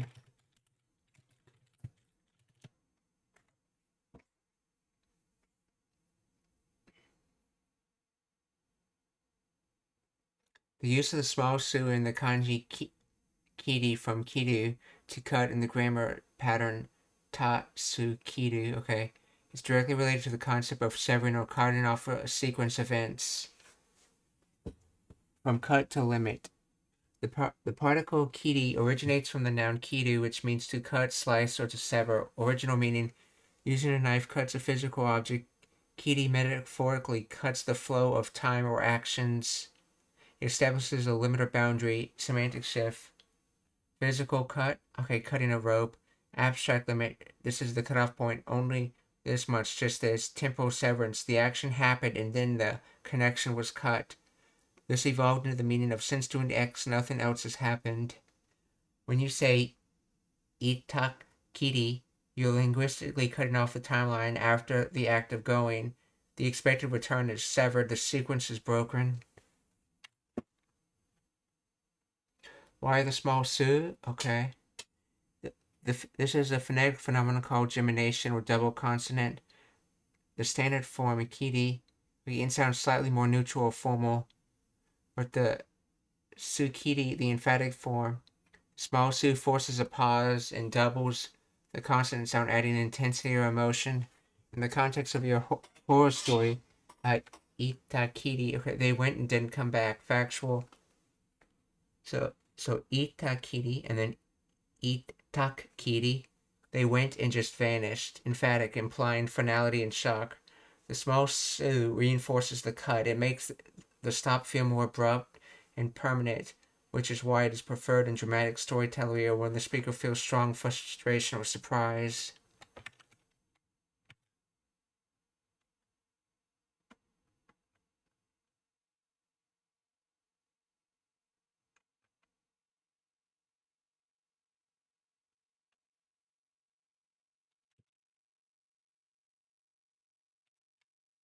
So, その1、okay, そのうち、いくり、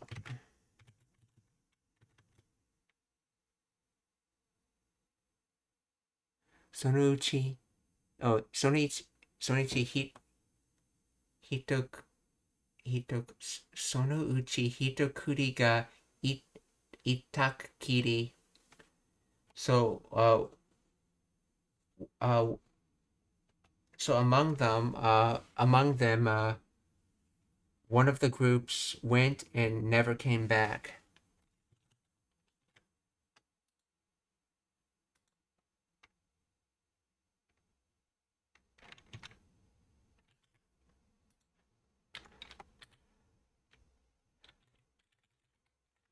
Sonouchi means among them in this case.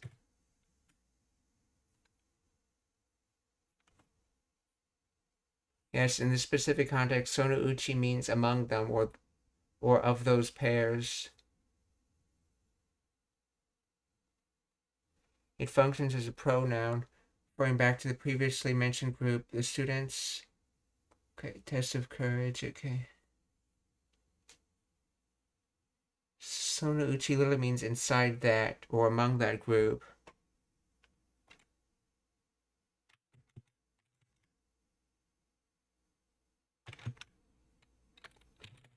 Would you normally have wa after sonouchi?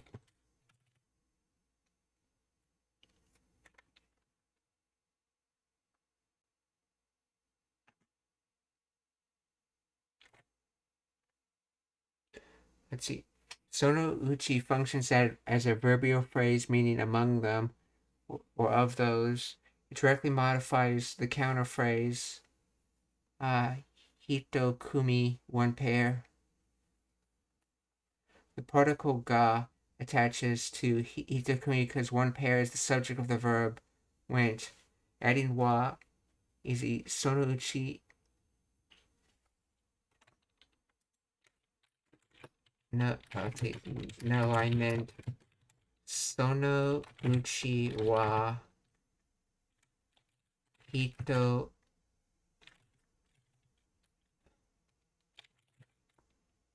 ichikumi.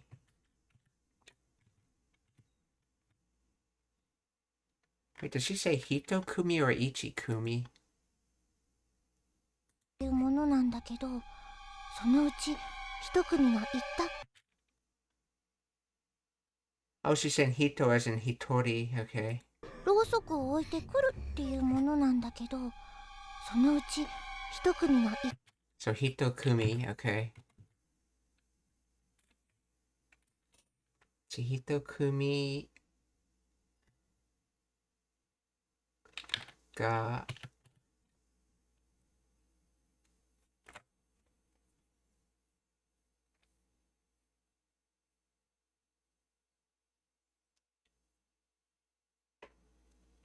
it's grammatically possible, but it changes the nuance significantly, but creates a contrastive meaning that likely doesn't fit the story's flow.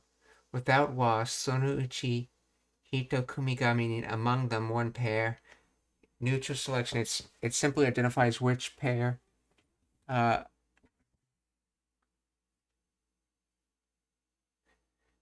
So among one group, so it describes. So as for the group, one pair, or regarding among them one pair, contrast definition, using what sounds like you're contrasting this group with another group and defining the scope of among them specifically, which example where this works. There were many strange occurrences as for the moment among them incident. One pair went, okay.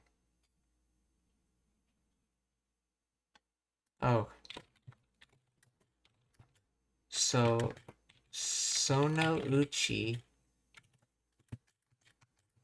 is a noun that describes Hitokumi.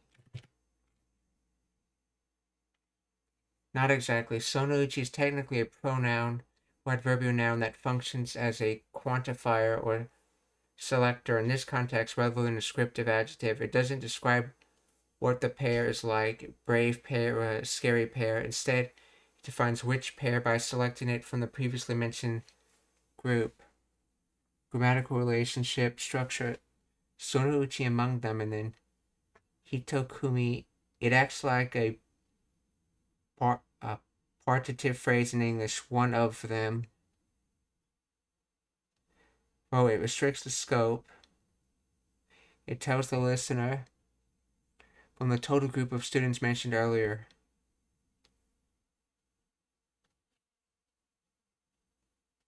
You can think of it as a shortened version of Sono Uchi no, of those, or Sono Uchi kara, from among those, which would be like a noun describing it.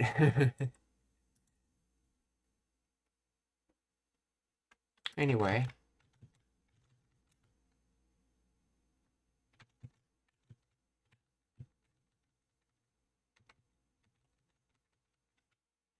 Sono Ichi Hitokumi ga itat okay. Itakiri. Sono Ichi Hitokumi ga itakiri. So, among one of the groups, they went and never returned. ここらまで行ってろうそくを置いてくるっていうものなんだけど、そのうち一組が行ったっきりいつまで経っても帰ってこなかったの。いつもまでいつもまでまで経っても帰ってこなかったの。So let's see.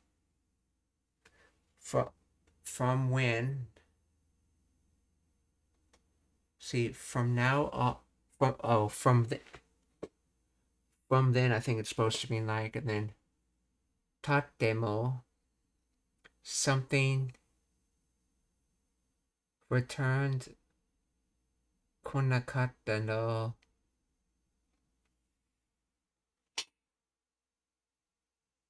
Oh, this comes from koi. So return come, so did not return.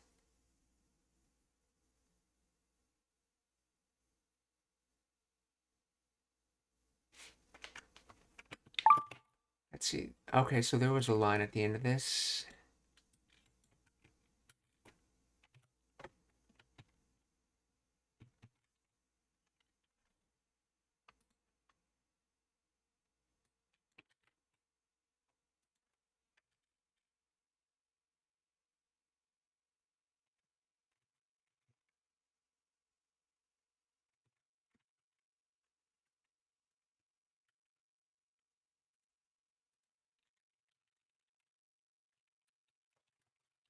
Please explain the grammar of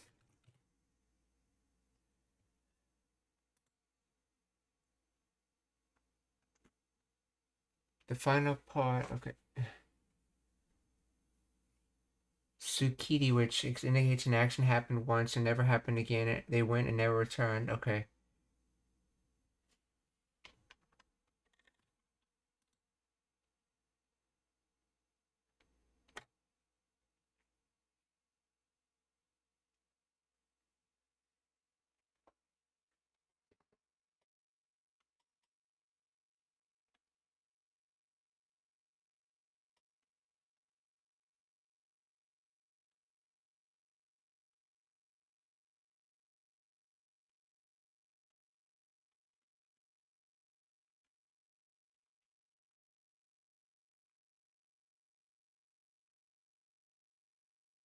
Here we go. Itsu.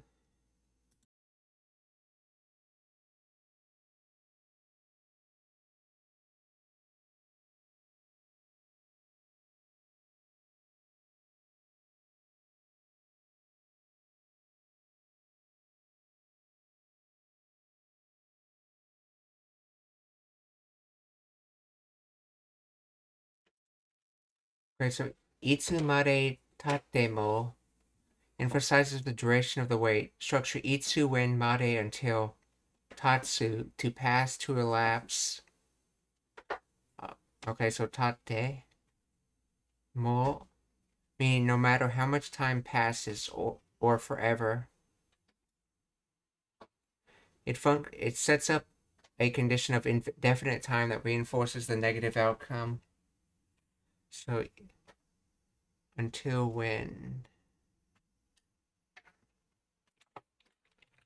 Please explain itsu mare in more detail.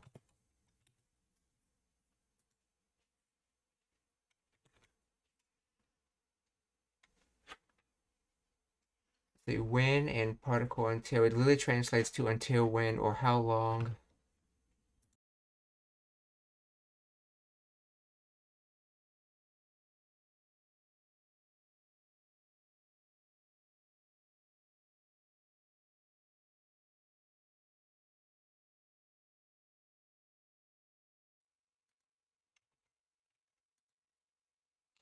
Okay.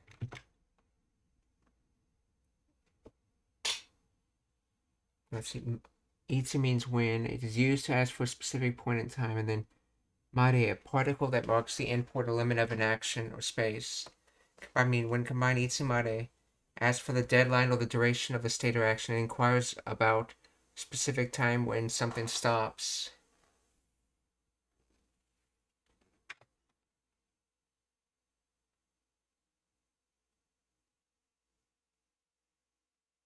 So until when will you be in Tokyo? How long are you staying in Tokyo? Itsumare Tokyo ni imasu ka? So they said this original meaning when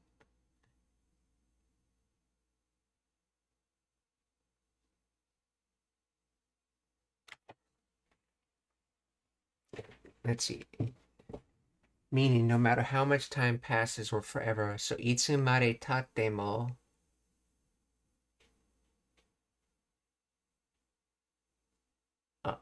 So up to when past.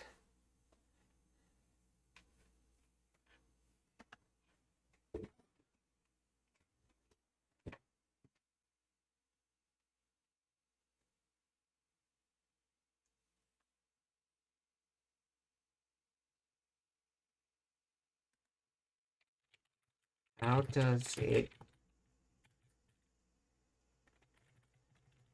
does passing until when mean forever in this sentence? But itsumare Tokyo imasu ka mean how long are you staying in Tokyo? How does passing until when mean forever in this sentence? But itsumare Tokyo imasu ka? The difference lies entirely in the grammatical structure following itsumare. The phrase itsumare itself simply means until when. Its final meaning depends on how the sentence finishes. So itsumare plus verb plus question. This is a direct question asking for specific endpoint or deadline. You're asking the listener to define the limit. Translation: until when are you staying in Tokyo? The forever form itsumare plus verb tatsu to pass. This is the concessive clause meaning even if time passes until when. Tatsu to pass specifically regarding time. Temo means even if.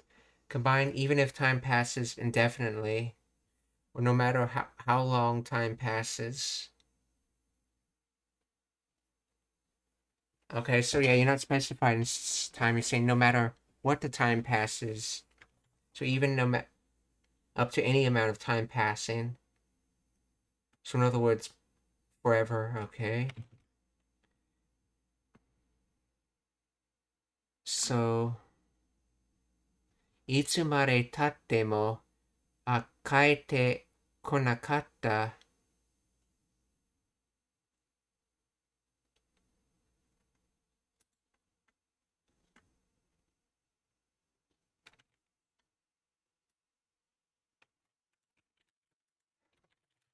Please explain.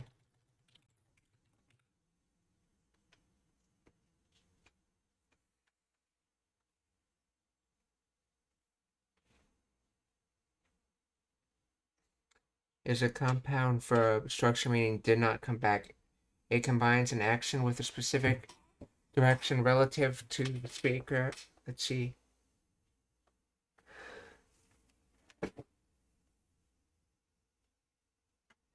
Ko from kudu. Koi past negative. Return to head form plus come did not come.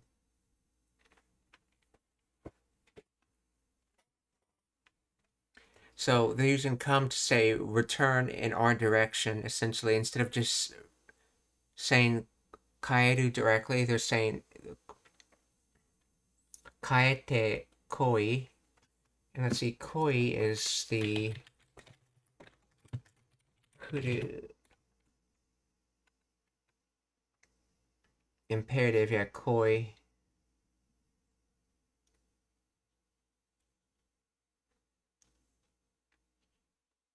Let's see, koi negative is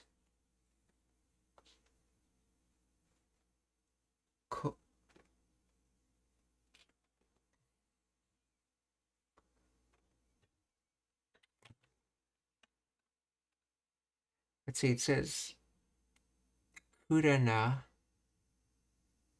but this is konat. So kuruna and konakata, the same thing.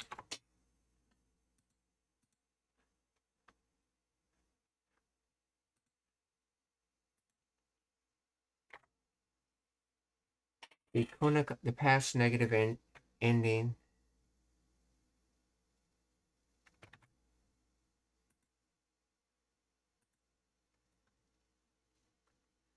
Let's see, past.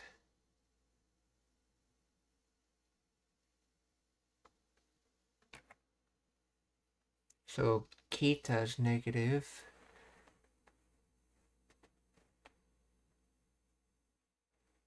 Konakata.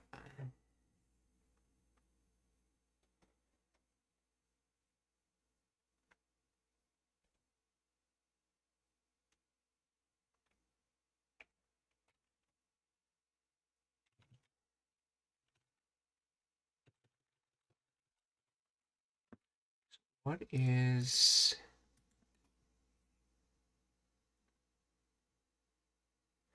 Let's see, nuance of direction. Why not just kaede nakata? So kaede nakata means did not return, did not... Okay, simply states the fact that the return trip did not occur. It does not specify the speaker's location. The subject might have stayed at a shrine when somewhere else, or simply didn't go home. Kaete konakata means did not come back, emphasizing the direction towards the speaker. In your story, the other students are waiting at the starting point. They are saying they went to the shrine and they did not come back to us.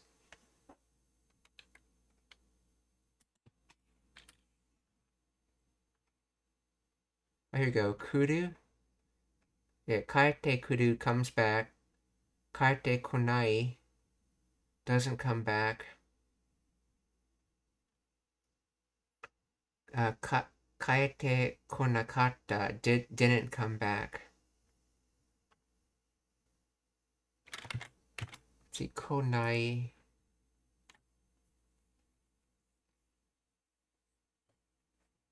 Oh, that's right. The negative present tense is konai.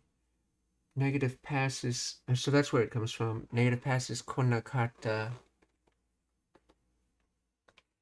So kunai is negative. Oh, and it's koi. That's right. It's koi that's imperative in kuruna. Yeah, kuruna for negative. Okay, imperative.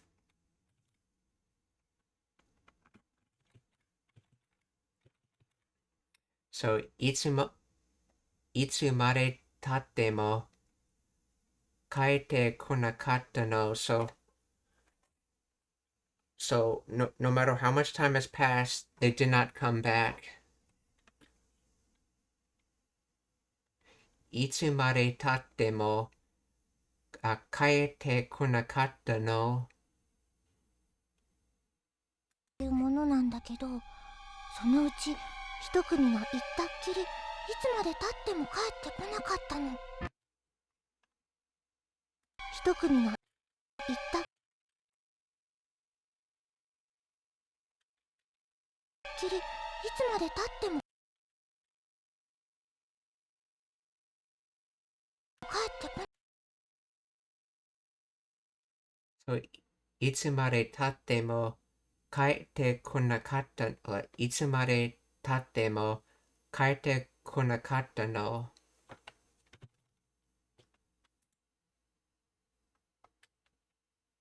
一組が行ったっきりいつまで経っても帰ってこなかったの。そのうち一組が行ったっきりいつまで経っても帰ってこなかった。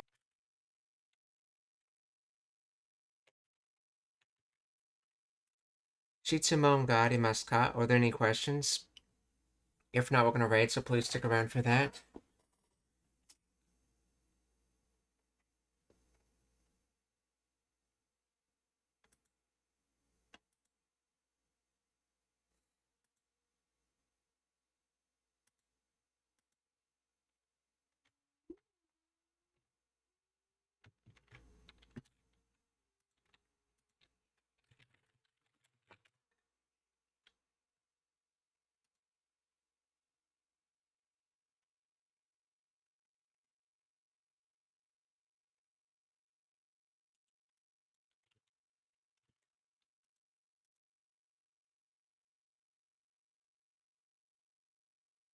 We're going to rate Mizuki Meido, who's teaching Japanese.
We're going to rate Tomcat199X, whose native language is Japanese and studying English.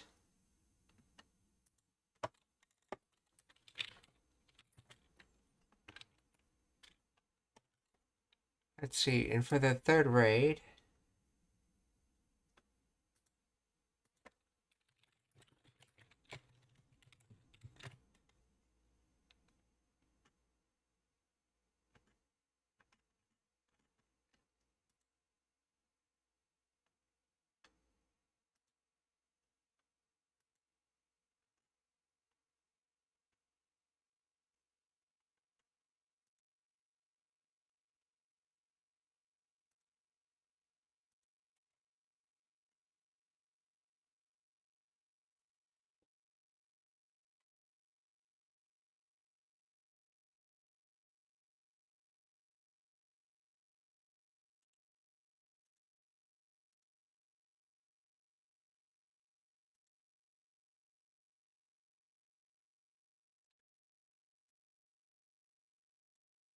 Okay, we're gonna raid JFG Rumble Edition, who's playing No More Room in Hell.